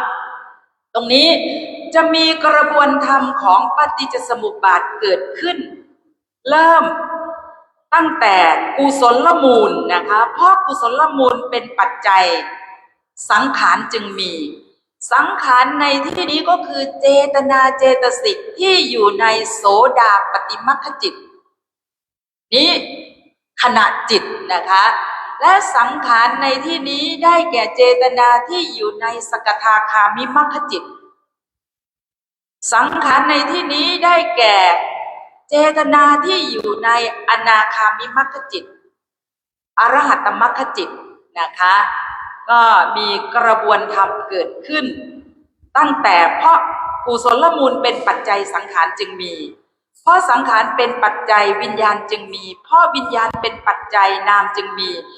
วิญญาณในที่นี้หมายถึงโสดาปฏิมัคคจิตสกทาคามิมัคคจิตอนาคามิมัคคจิตอรหัตตมัคคจิตนะคะแล้วแต่บุคคลนั้นบรรลุมรรคชั้นไหนนะคะนามในที่นี้หมายถึงเวทนาสัญญาสังขารอายตนะที่6ในที่นี้ก็คือใจแล้วเกิดผัสสะเกิดเวทนาเวทนาที่อยู่ในมรรคจิตก็จะมีทั้งโสมนัสเวทนาและอุเบกขาเวทนานะคะแล้วแต่ว่าบุคคลนั้นบรรลุด้วยเวทนาอะไรนะคะผัสสะเวทนาเมื่อเวทนาเกิดขึ้นก็จะเป็นปัจจัยให้ปัสสาทะก็คือศรัทธาเลื่อมใสนะคะจะเกิดขึ้นทำให้จิตผ่องใสเมื่อปัสสาทะเกิดขึ้นก็จะเกิดอธิโมกข์เมื่ออธิโมกข์เกิดขึ้นก็จะเกิดภพนะคะก็คือกุศลในขณะที่มรรคเกิดขึ้นมรรคเป็นกุศลนะคะส่วนผลก็คือโสดาปฏิผลสกทาคามิผลอนาคามิผลและอรหัตตผลอันนี้ก็จะเป็นวิบากวิบากก็ยังมีกระบวนธรรมนะคะกระบวนธรรมของปฏิจจสมุปบาทเกิดขึ้นอีกในขณะที่โสดาปฏิผลจิตสกทาคามิผลจิตอนาคามิผลจิตอรหัตผลและจิตเกิดขึ้นนะคะผลจิตไม่ว่าจะเป็นโสดาปฏิผลจิตก็จะเกิดขึ้น2ขณะนะคะไม่เกิน3ขณะเพราะมรรคจิตจะเกิดขึ้นแค่ขณะเดียวในชีวิตของบุคคลที่เจริญวิปัสสนาผลจิตก็จะเกิดต่อจากมรรคจิต2ขณะและในผลจิตนั้นก็จะมีตัวเจตนาเกิดขึ้นด้วยนะคะตัวสังขารตัวนี้อันนี้ก็เป็นคำอธิบายในพระไตรปิฎกและในอัตถกถาสัมโมหวิโนทนีท่านใดที่สนใจไปศึกษาต่อนะคะแล้วก็จะเพิ่มเติมให้อีกหน่อยค่ะเวลาจักขุวิญญาณโสตวิญญาณคานวิญญาณชิวหาวิญญาณกายวิญญาณนะคะเกิดขึ้นเพราะว่าเวลาท่านมองมาที่ธรรมวิทยากรคนนี้หรือมองหลวงพ่อพระศรีสันเพชรนะคะกุศลจักขุวิญญาณเกิดนะคะกุศลจักขุวิญญาณเกิดจะมีกระบวนธรรมเกิดขึ้นทันทียกเว้นอวิชชาอวิชชาไม่มีค่ะเพราะว่าจิตเหล่านี้เป็นวิปากจิตจึงไม่มีอวิชชาเป็นตัวต้นเพราะมันเป็นผลมาแล้วเป็นผลของกุศลนั้นเราทำไว้ในอดีตชาติไม่รู้ชาติไหนแต่มาส่งผลให้เราได้เห็นดีได้ยินดีนะคะกระบวนธรรมเกิดขึ้นก็จะเริ่มตั้งแต่สังขารเพราะสังขารเป็นปัจจัยวิญญาณจึงมีเพราะวิญญาณเป็นปัจจัยนามจึงมีเพราะนามเป็นปัจจัยอายตนะที่6จึงมี เพราะอายตนะที่6เป็นปัจจัยผัสสะจึงมีเพราะผัสสะเป็นปัจจัยเวทนาจึงมีเพราะเวทนาเป็นปัจจัยภพจึงมีเพราะภพเป็นปัจจัยชาติจึงมีเพราะชาติเป็นปัจจัยชรามรณะจึงมีดังนั้นเวลาเรามากราบองค์พระศรีสันเพชรนะคะซึ่งกรมพระราชวังบวรมหาสุรสิงหนาถพระองค์ได้มีบัญชาให้พญาเทวรังสรรค์ซึ่งเป็นช่างวังหน้าได้ปั้นพระพุทธรูปพระศรีสันเพชรองค์นี้เกิดขึ้นนะคะเราได้เห็นก็เป็นกุศลวิบากจักขุวิญญาณนะคะและในขณะนั้นก็มีกระบวนธรรมของปฏิจจสมุปบาทเกิดขึ้นแต่ท่านก็ไม่รู้เพราะว่ามันละเอียดเป็นสภาวธรรมส่วนจะปรุงแต่งเป็นอย่างไรนั้นอีกประเด็นหนึ่งค่ะเราเห็นพระพุทธรูปเราก็จะเกิดความยินดีเวทนาของเราก็จะปรุงแต่งต่อไปนะคะส่วนสภาวธรรมสภาวะเวทนาจริงๆของจักขูวิญญาณที่เป็นกุศลนี้ก็จะเป็นอุเบกขาเวทนานะคะก็จบการบรรยายเพิ่มเติมในการสาธยายในวันนี้หวังว่าทุกท่านคงได้เข้าใจปัจจัยาการหรือปฏิจจสมุปบาทนะคะไม่มากก็น้อยอย่างมากก็คือได้เข้าใจอวิชชาปัจจยาสังขาโรในวันนี้นะคะหรือว่าได้บำเพ็ญมหากุศลจิตดวงที่หนึ่งเพราะท่านมาไม่มีใครชักชวนหรือมีคนชวนแต่ในขณะที่ท่านนั่งสาธยายนี้จิตของท่านก็จะเป็นมหากุศลจิตดวงที่หนึ่งถึงแม้ว่าท่านจะมาด้วยมหากุศลจิตดวงที่สองแต่ในขณะสาธยายก็จะเป็นมหากุศลจิตดวงที่หนึ่งนะคะก็ขอจบการบรรยายเพิ่มเติมแต่เพียงเท่านี้นะคะสาธุดังๆ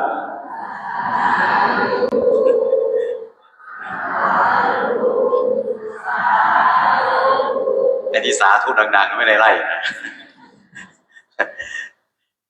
คือเรื่องอภิธรรมเป็นเรื่องที่หาฟังยากโยมพอหาฟังยากแล้วเนี่ยก็เข้าใจยากแต่วันนี้อาตมาก็จำได้อยู่เดียวสังขาโร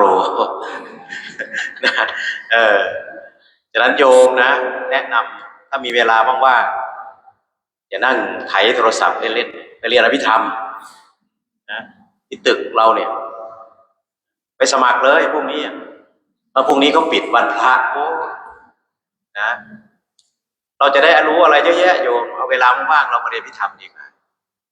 พอเรียนไปแต่ละข้อโยมก็จะได้เข้าใจว่าอาจารย์ดร.เมชีพูดมันคืออะไรนะโดยเฉพาะเรื่องความสับสนในชีวิตเราเนี่ยบางครั้งมันก็ทำให้เราได้เข้าใจว่าจริงๆแล้วเนี่ยมันมีทั้งบุญทั้งบาปผสมกันอยู่มันอยู่ที่ว่าเราจะเอ็นไปทางไหนนะถ้าเราเอ็นไปทางดีเนาะมันก็จะเป็นกุศลวิบาก เป็นผลดีตอนนี้ก็จะเข้าสู่พิธีปิดโครงการ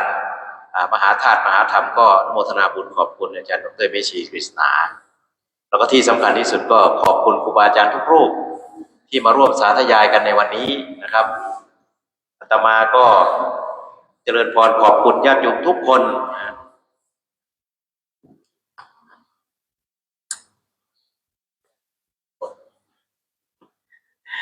ตอนนี้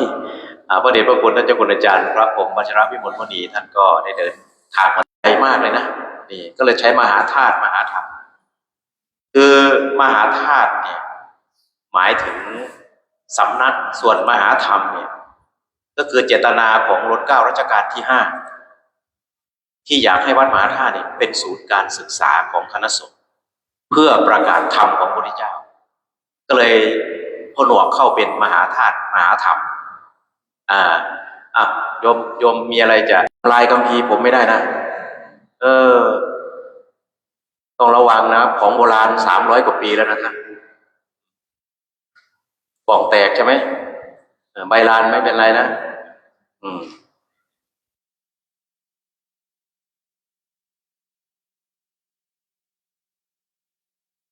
ที่จริงยังไม่ต้องเก็บก็ได้นะว่าไปอ่ะคัมภีร์โบราณนะ300 กว่าปีฉะนั้นญาติโยมพอมีคำว่ามหาธาตุมหาธรรมเนี่ยเราก็เลยเพิ่มมาอีกคำหนึ่งว่านำสุขออกมาก็จะถูกใช้เป็นก็เรียกว่ามอตโต้ของวัดมหาธาตุไปจนไม่รู้กี่ปีแล้วนะก็ให้โยมจำไว้ว่ามหาธาตุมหาธรรมนำสุขเราก็จะมีโครงการนี้ไปเรื่อยๆเรื่อยๆนะไปจนกว่าจะมีโครงการใหม่ๆเกิดขึ้นซึ่งโยมคอยติดตามว่าเร็วๆนี้จะมีโครงการอะไรพิเศษขึ้นมาในวัดมหาธาตุเราและการสาธยายปิฎกก็จะต่อเนื่องไปเรื่อยๆไม่สิ้นสุดเพราะว่าอยากให้ญาติโยมได้มาเข้าใกล้คำสอนพระพุทธเจ้ามากขึ้นนะเป็นยังไงครับพร้อมหรือยังถ้าพร้อมก็บอกผมด้วยนะครับถ้าไม่บอกผมพูดไปถึง6 ทุ่มก็ได้สงสัยโยมก็ใส่อะไรไม่รู้ในน้ำไม่ฉันวันนี้ท่อมแล้ว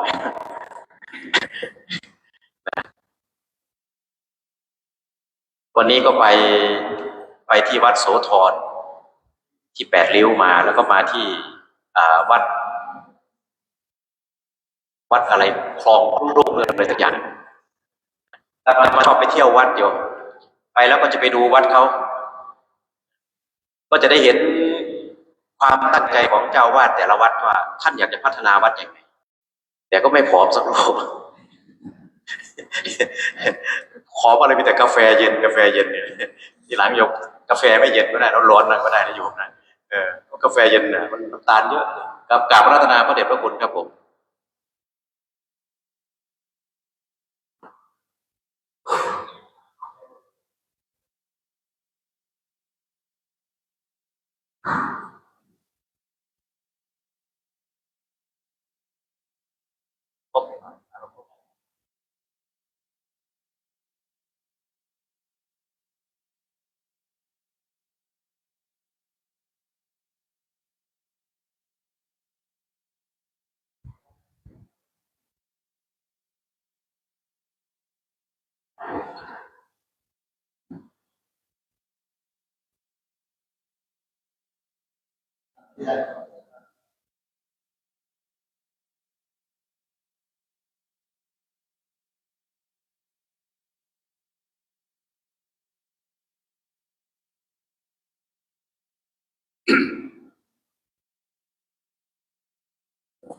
ขอกราบอาราธนาพระเดชพระคุณได้กล่าวปิดโครงการมหาธาตุมหาธรรมแล้วก็การสาธยายพระไตรปิฎก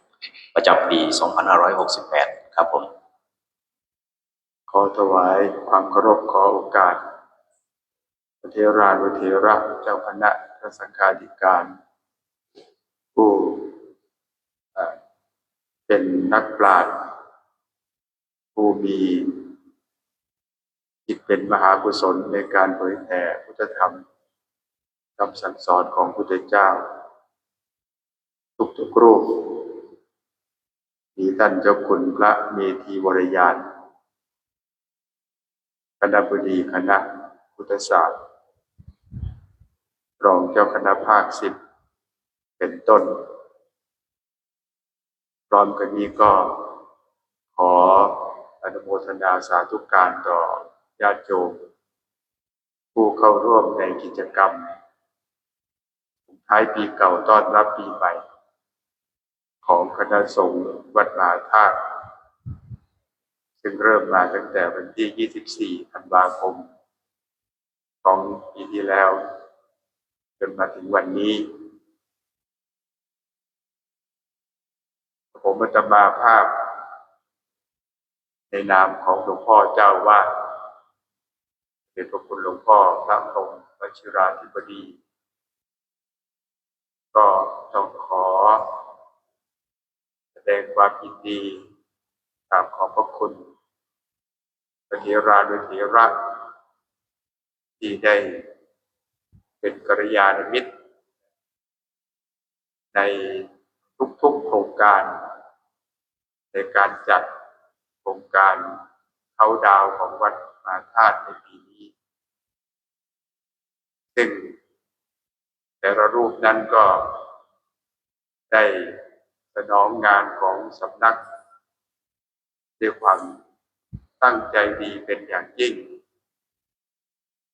ในทุกภาคส่วนในนามของหลวงพ่อเจ้าวาดก็ขอกราบขอบพระคุณเถรานุเถระครูบาอาจารย์และเจ้าหน้าที่ทุกแผนกที่ได้ร่วมด้วยช่วยกัน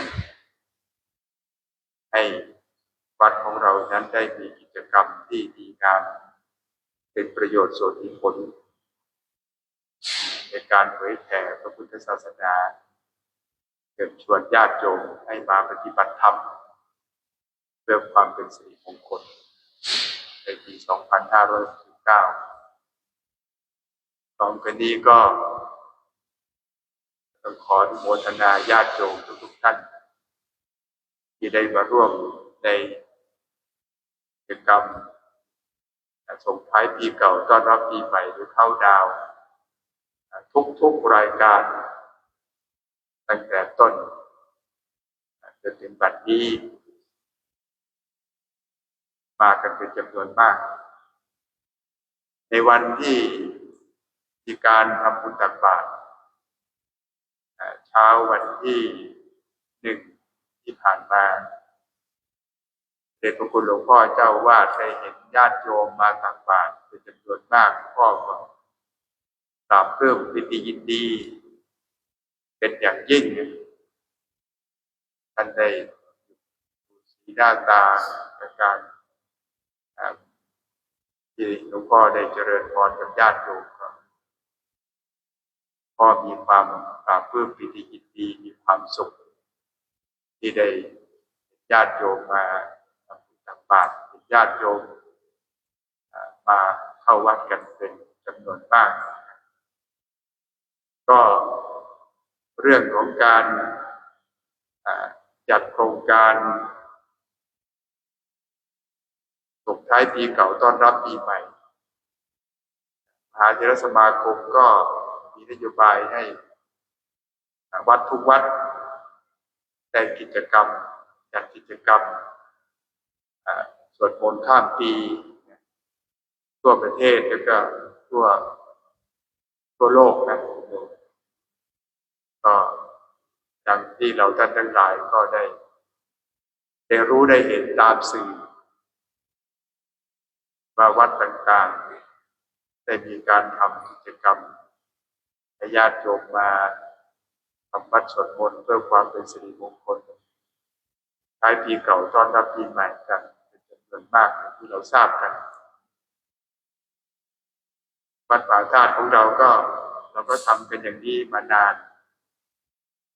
ปีนี้ก็มีการจัดก็มีคนเป็นจำนวนมากอย่างที่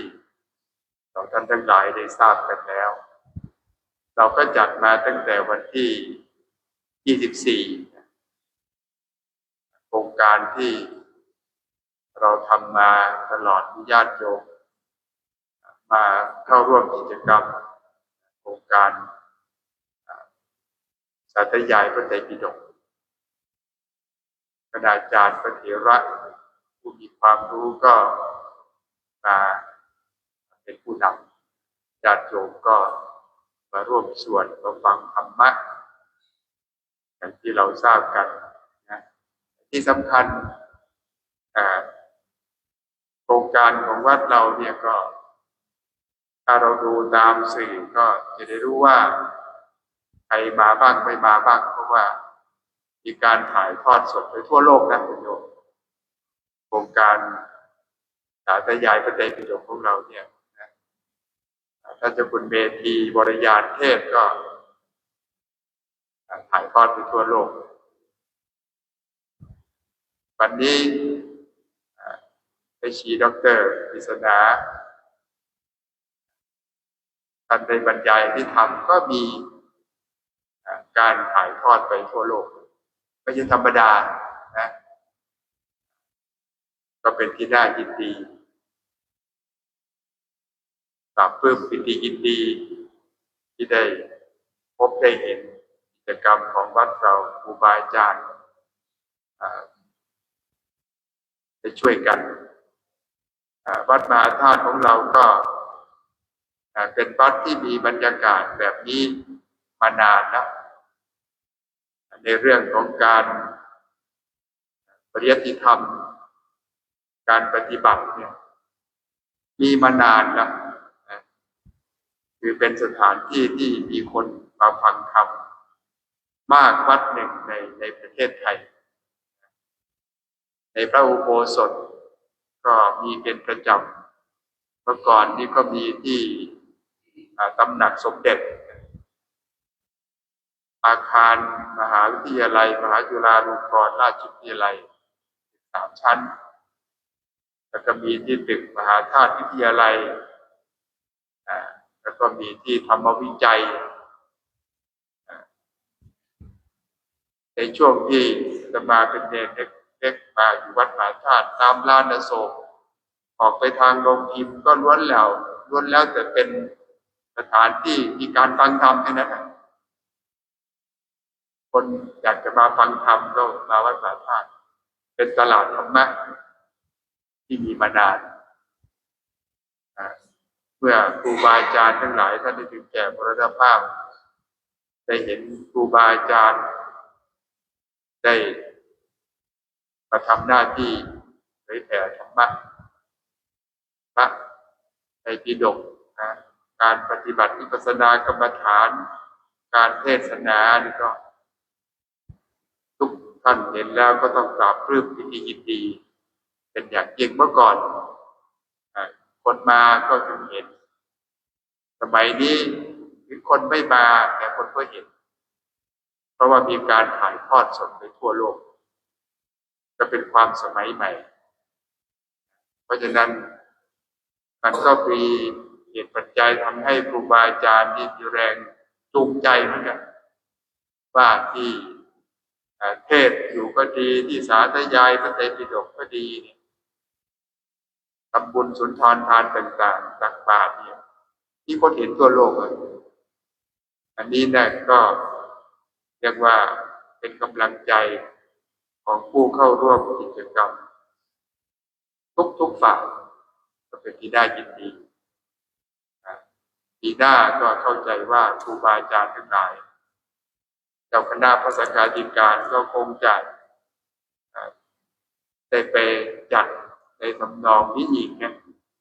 เพื่อญาติโยมทั้งหลายได้มาเข้าร่วมกิจกรรมอย่างนี้ก็เป็นการเผยแผ่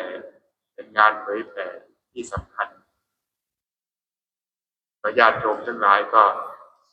ปีหน้าก็มาร่วมอีกนะมาร่วมในกิจกรรมอย่างนี้อีกนะก็พูดไว้นิดหน่อยอาจารย์เจ้าคุณเมธีบอกว่าจะพูดมากนะว่าโยมเหนื่อยแล้ว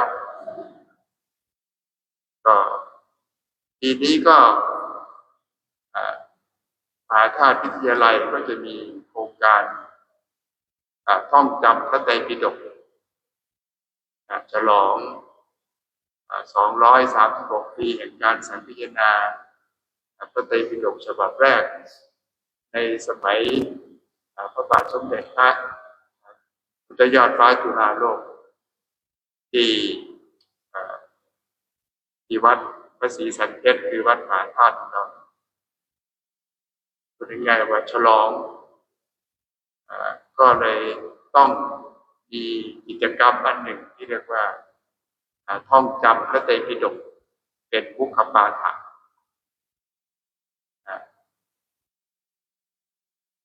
ท่องจำยังไงก็เดี๋ยวท่านอาจารย์เข้ามาไพโรจน์ก็คงจะได้ชี้แจงให้ทราบในโอกาสต่อไปรวมทั้งเจ้าคุณเมธีวรยานด้วยท่านมีแผนอยู่แล้วคือว่าญาติโยมพระภิกษุสามเณรสามารถที่จะลงทะเบียนเป็นนักศึกษาโครงการท่องจำพระไตรปิฎกภาษาอังกฤษเขาเรียกว่า register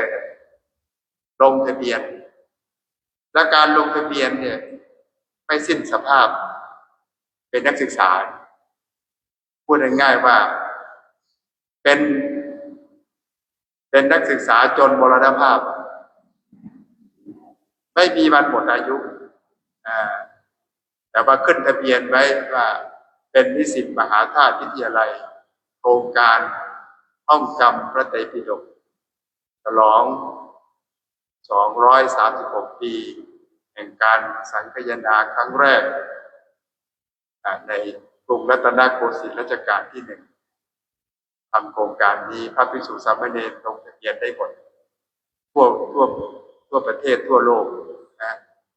แล้วก็เราก็ทำอันนี้เพื่ออะไรก็เพื่อเป็นการเฉลิมฉลอง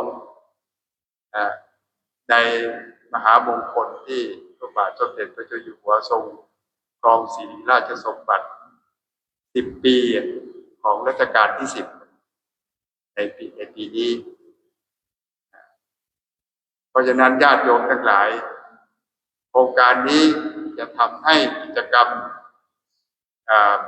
วันส่งท้ายปีใหม่ส่งท้ายปีเก่าต้อนรับปีใหม่นี่มีรายละเอียดมากขึ้นเช่นอะไรโครงการส่งเสริมให้ญาติโยมพระภิกษุสามเณรท่องจำมหาสมัยสูตรได้มีการเรียนวิธีการสวดมหาสมัยสูตรทุกวันพระได้คุยกับท่านเจ้าคุณพระสรพานกวีแล้วเพราะว่าการสวดมหาสมัยสูตรของวัดมหาธาตุมีเรียกว่ามีเวอร์ชั่นที่เป็นที่ตั้งแห่งความเลื่อมใสต้องมีการซักซ้อมถ้าไม่มีการซักซ้อมที่สวดไม่ได้มันไม่เหมือนกับพระสูตรอื่นเราจะได้มีโอกาสสนทนากับเทพยดาทั้งหลายในมหาสมัยสูตรก็ต้องมีการสวดให้ถูกท่วงทำนองที่โบราณอาจารย์วัดมหาธาตุได้กำหนดเอาไว้ต้องมีการซ้อมกันทั้งปีปีหน้าการสวดมหาสมัยสูตรคงจะดีกว่าปีนี้ก็ตั้งใจไว้อย่างนั้นและอีกอย่างหนึ่งก็เฉพาะพระอภิธรรมเนี่ยก็คุยกับท่านอาจารย์มหาไพโรจน์ว่าเราจะมีการเข้าชั้นอภิธรรมตั้งแต่วันที่20จนถึงวันที่31ให้โจทย์อาจารย์มหาไพโรจน์ในฐานะที่เป็นผู้ชำนาญการในเรื่องนี้ว่าภายใน10 วันนี้นะต้องทำให้ผู้เรียนเนี่ยสามารถที่จะเรียนรู้พระอภิธรรมได้ให้ได้ 100% ในยิ่งดี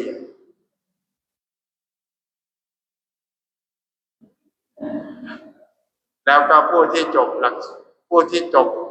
โครงการที่ว่ามามี10 วันก็อาจารย์ไพโรจน์ก็จะมีรางวัลมีเซอร์ติฟิเคทให้แต่ว่าข้อสำคัญคือว่า10 วันเนี่ยต้องรู้เรื่องพระอภิธรรมหมดเลยพระอภิธรรมนี่จะแนวเรียนนะแนวเข้าชั้นนะอาจจะท่องตามที่อาจารย์เห็นว่าให้สมควรท่องแต่ว่าส่วนพระวินัยพระสูตรก็เป็นไปตามปกติที่ลานธรรมข้างพระบรมอันนี้ก็คิดเอาไว้กับอาจารย์ไพโรจน์ลองดูอันนี้ก็เป็นโครงการในปีหน้าสำหรับพระที่ทำ10 วันนี่อาจารย์ยืนยันว่า100% 10 วันท่านย่อได้แต่10 วันได้แต่พอได้ก็แบบเพราะฉะนั้นญาติโยมที่มีความรู้หรืออยากจะมีความรู้ในทางพระอภิธรรมเนี่ยก็รักษาสุขภาพให้ดีพอจะเรียนพระอภิธรรมภายใน10 วันนี่รู้เรื่องไม่ต้องไปรอถึง10 ปีนะ7 ปีจะต้องไปอันนี้ก็ให้โจทย์อาจารย์ในโลดไปแล้วอันนี้ก็เป็นเรื่องที่อยู่ในโครงการท่องจำพระไตรปิฎกเรียกว่าเป็นมุขปาฐานเพราะฉะนั้นอันนี้ย่อๆนะโยมที่สำคัญก็มีเท่านี้นะตรงนี้ก็แล้วมีเรื่องอะไรก็จะเล่าเป็นช่วงไปวันนิดหนึ่งแล้ว ก็พอสมควรแก่เวลาอาตมาพร้อมทั้งคณะสงฆ์ทั้งปวงก็จะได้สวดต่ออายุให้กับญาติโยมทั้งหลายคุณได้ยินสิทธิชัยกับท่านคุณพระเมธีวรยาให้พรด้วยคุณได้ยินสิทธิชัยให้ญาติโยมทั้งหลายที่อายุมั่นขวัญยืน100 ปีขึ้นไปอาทิอุนนาหิสวิชโยธรรมโพโลเกตโรสัพพสัตตหิตัสอายตังตวังอันอาอิเตโกเตปริวัตเจราชตันเตอมโนเสหิภาวะเกปยาเกนาเกวิเศปุเตอาการมรเนนวาสัพพสมามรณามุตโตตเปตวาการมาริตังกัสเสวะอานุภาเวนะโหตุเตโวสุขิสัทธาสุตตสีลังสมาทายธัมมังสุจริตังเจเรนัสเสวะอานุภาเวนะโหตุเตโวสุขิสัทธาลิกิตังเกณฑิตังโคชังภารนังวาจานังอรุงปเรสังเตสนังสุตวาตัสสะอายุภวัตติสุนัขตังพลังสุปาปาตังสุโหติตังสุขโนสมุตโตจะสุเยตังอัมมจาริสุปทักขินังกายกรรมังวาจาธัมมังปทักขินังปทักขินังมโนกรรมังปฏิเทเตปทักขินาปทักขินานิกัตตวานะพันปัตเตปัตตกิเนปวัตุสัพพมังคลังราคันตุสัพพเทวตาสัพพพุทธานุภาเวนัสสทาสุติภวันตุเตภวตุสัพพมังคลังราคันตุสัพพเทวตาสัพพธัมมานุภาเวนัสสทาสุติภวันตุเตภวตุสัพพมังคลังราคันตุสัพพเทวตาสัพพสัมปันโนอาเวนัสสทาสุติภวันตุเตอรหันต์สัมมาโยม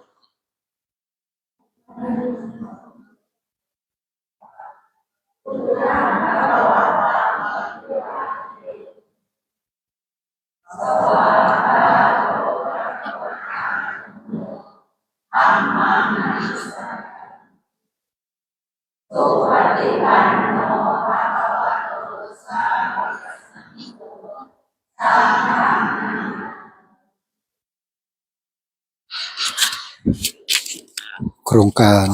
สาธยายพระไตรปิฎกเนื่องในวันส่งท้ายปีเก่าต้อนรับปีใหม่พระพุทธศักราช 2569 ณ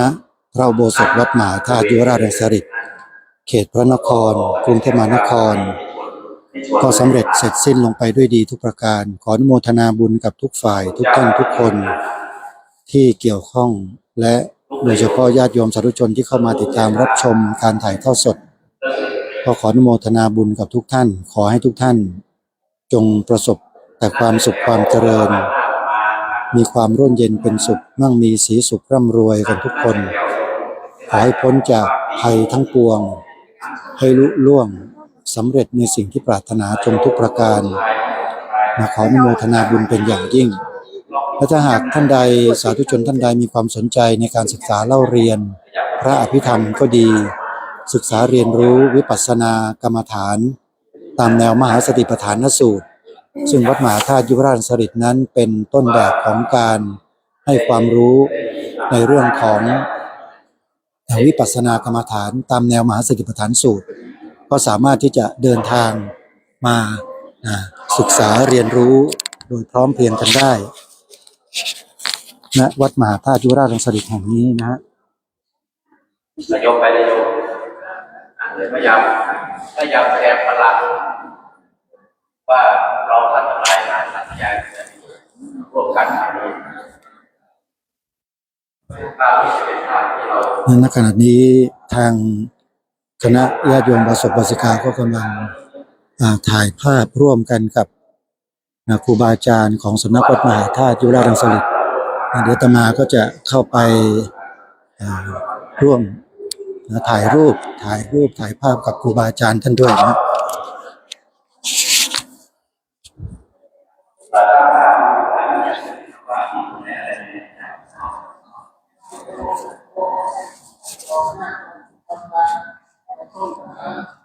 ชุดโยมไม่เข้ากล้องนะโยมเพราะว่าเดี๋ยวทางวัดจะถ่ายให้แล้วก็ภาพที่อยู่บนเป็นเด็กเห็นวัดมหาธาตุทุกท่านก็จะได้ภาพที่เป็นภาพนั้นทั้งหมดเลยนะ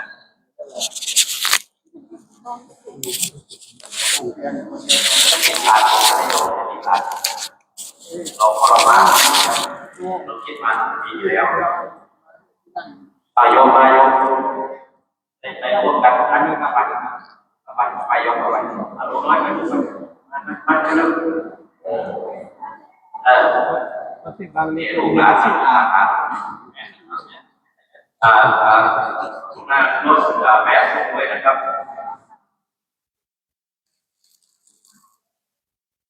ต้องเป็นนะครับทำให้มัน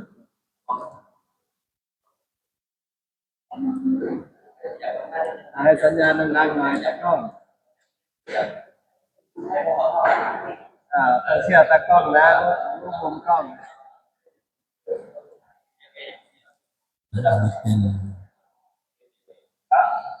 ต้องนะครับขอมาครับ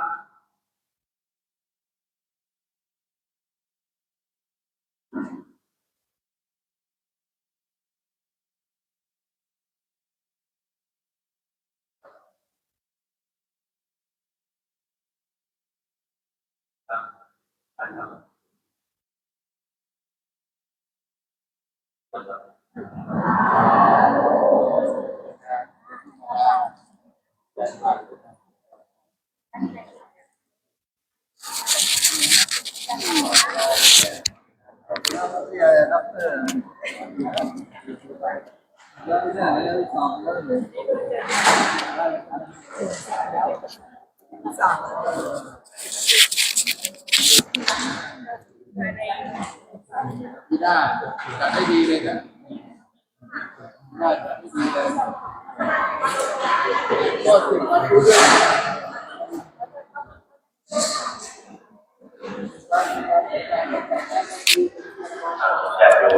เอาล่ะญาติโยมสาธุชนก็ขอยุติการถ่ายทอดสดกิจกรรมงานสาธยายพระไตรปิฎกประจำปีพระพุทธศักราช 2568 ต่อเนื่อง 2519 เนื่องในวันสวดมนต์ข้ามปีของวัดมหาธาตุยุวราชรังสฤษฎ์ไม่เพียงเท่านี้ขอความสุขสวัสดีจงมีแด่ทุกท่านทุกคนทุกประการด้วยเถิดขอเจริญพร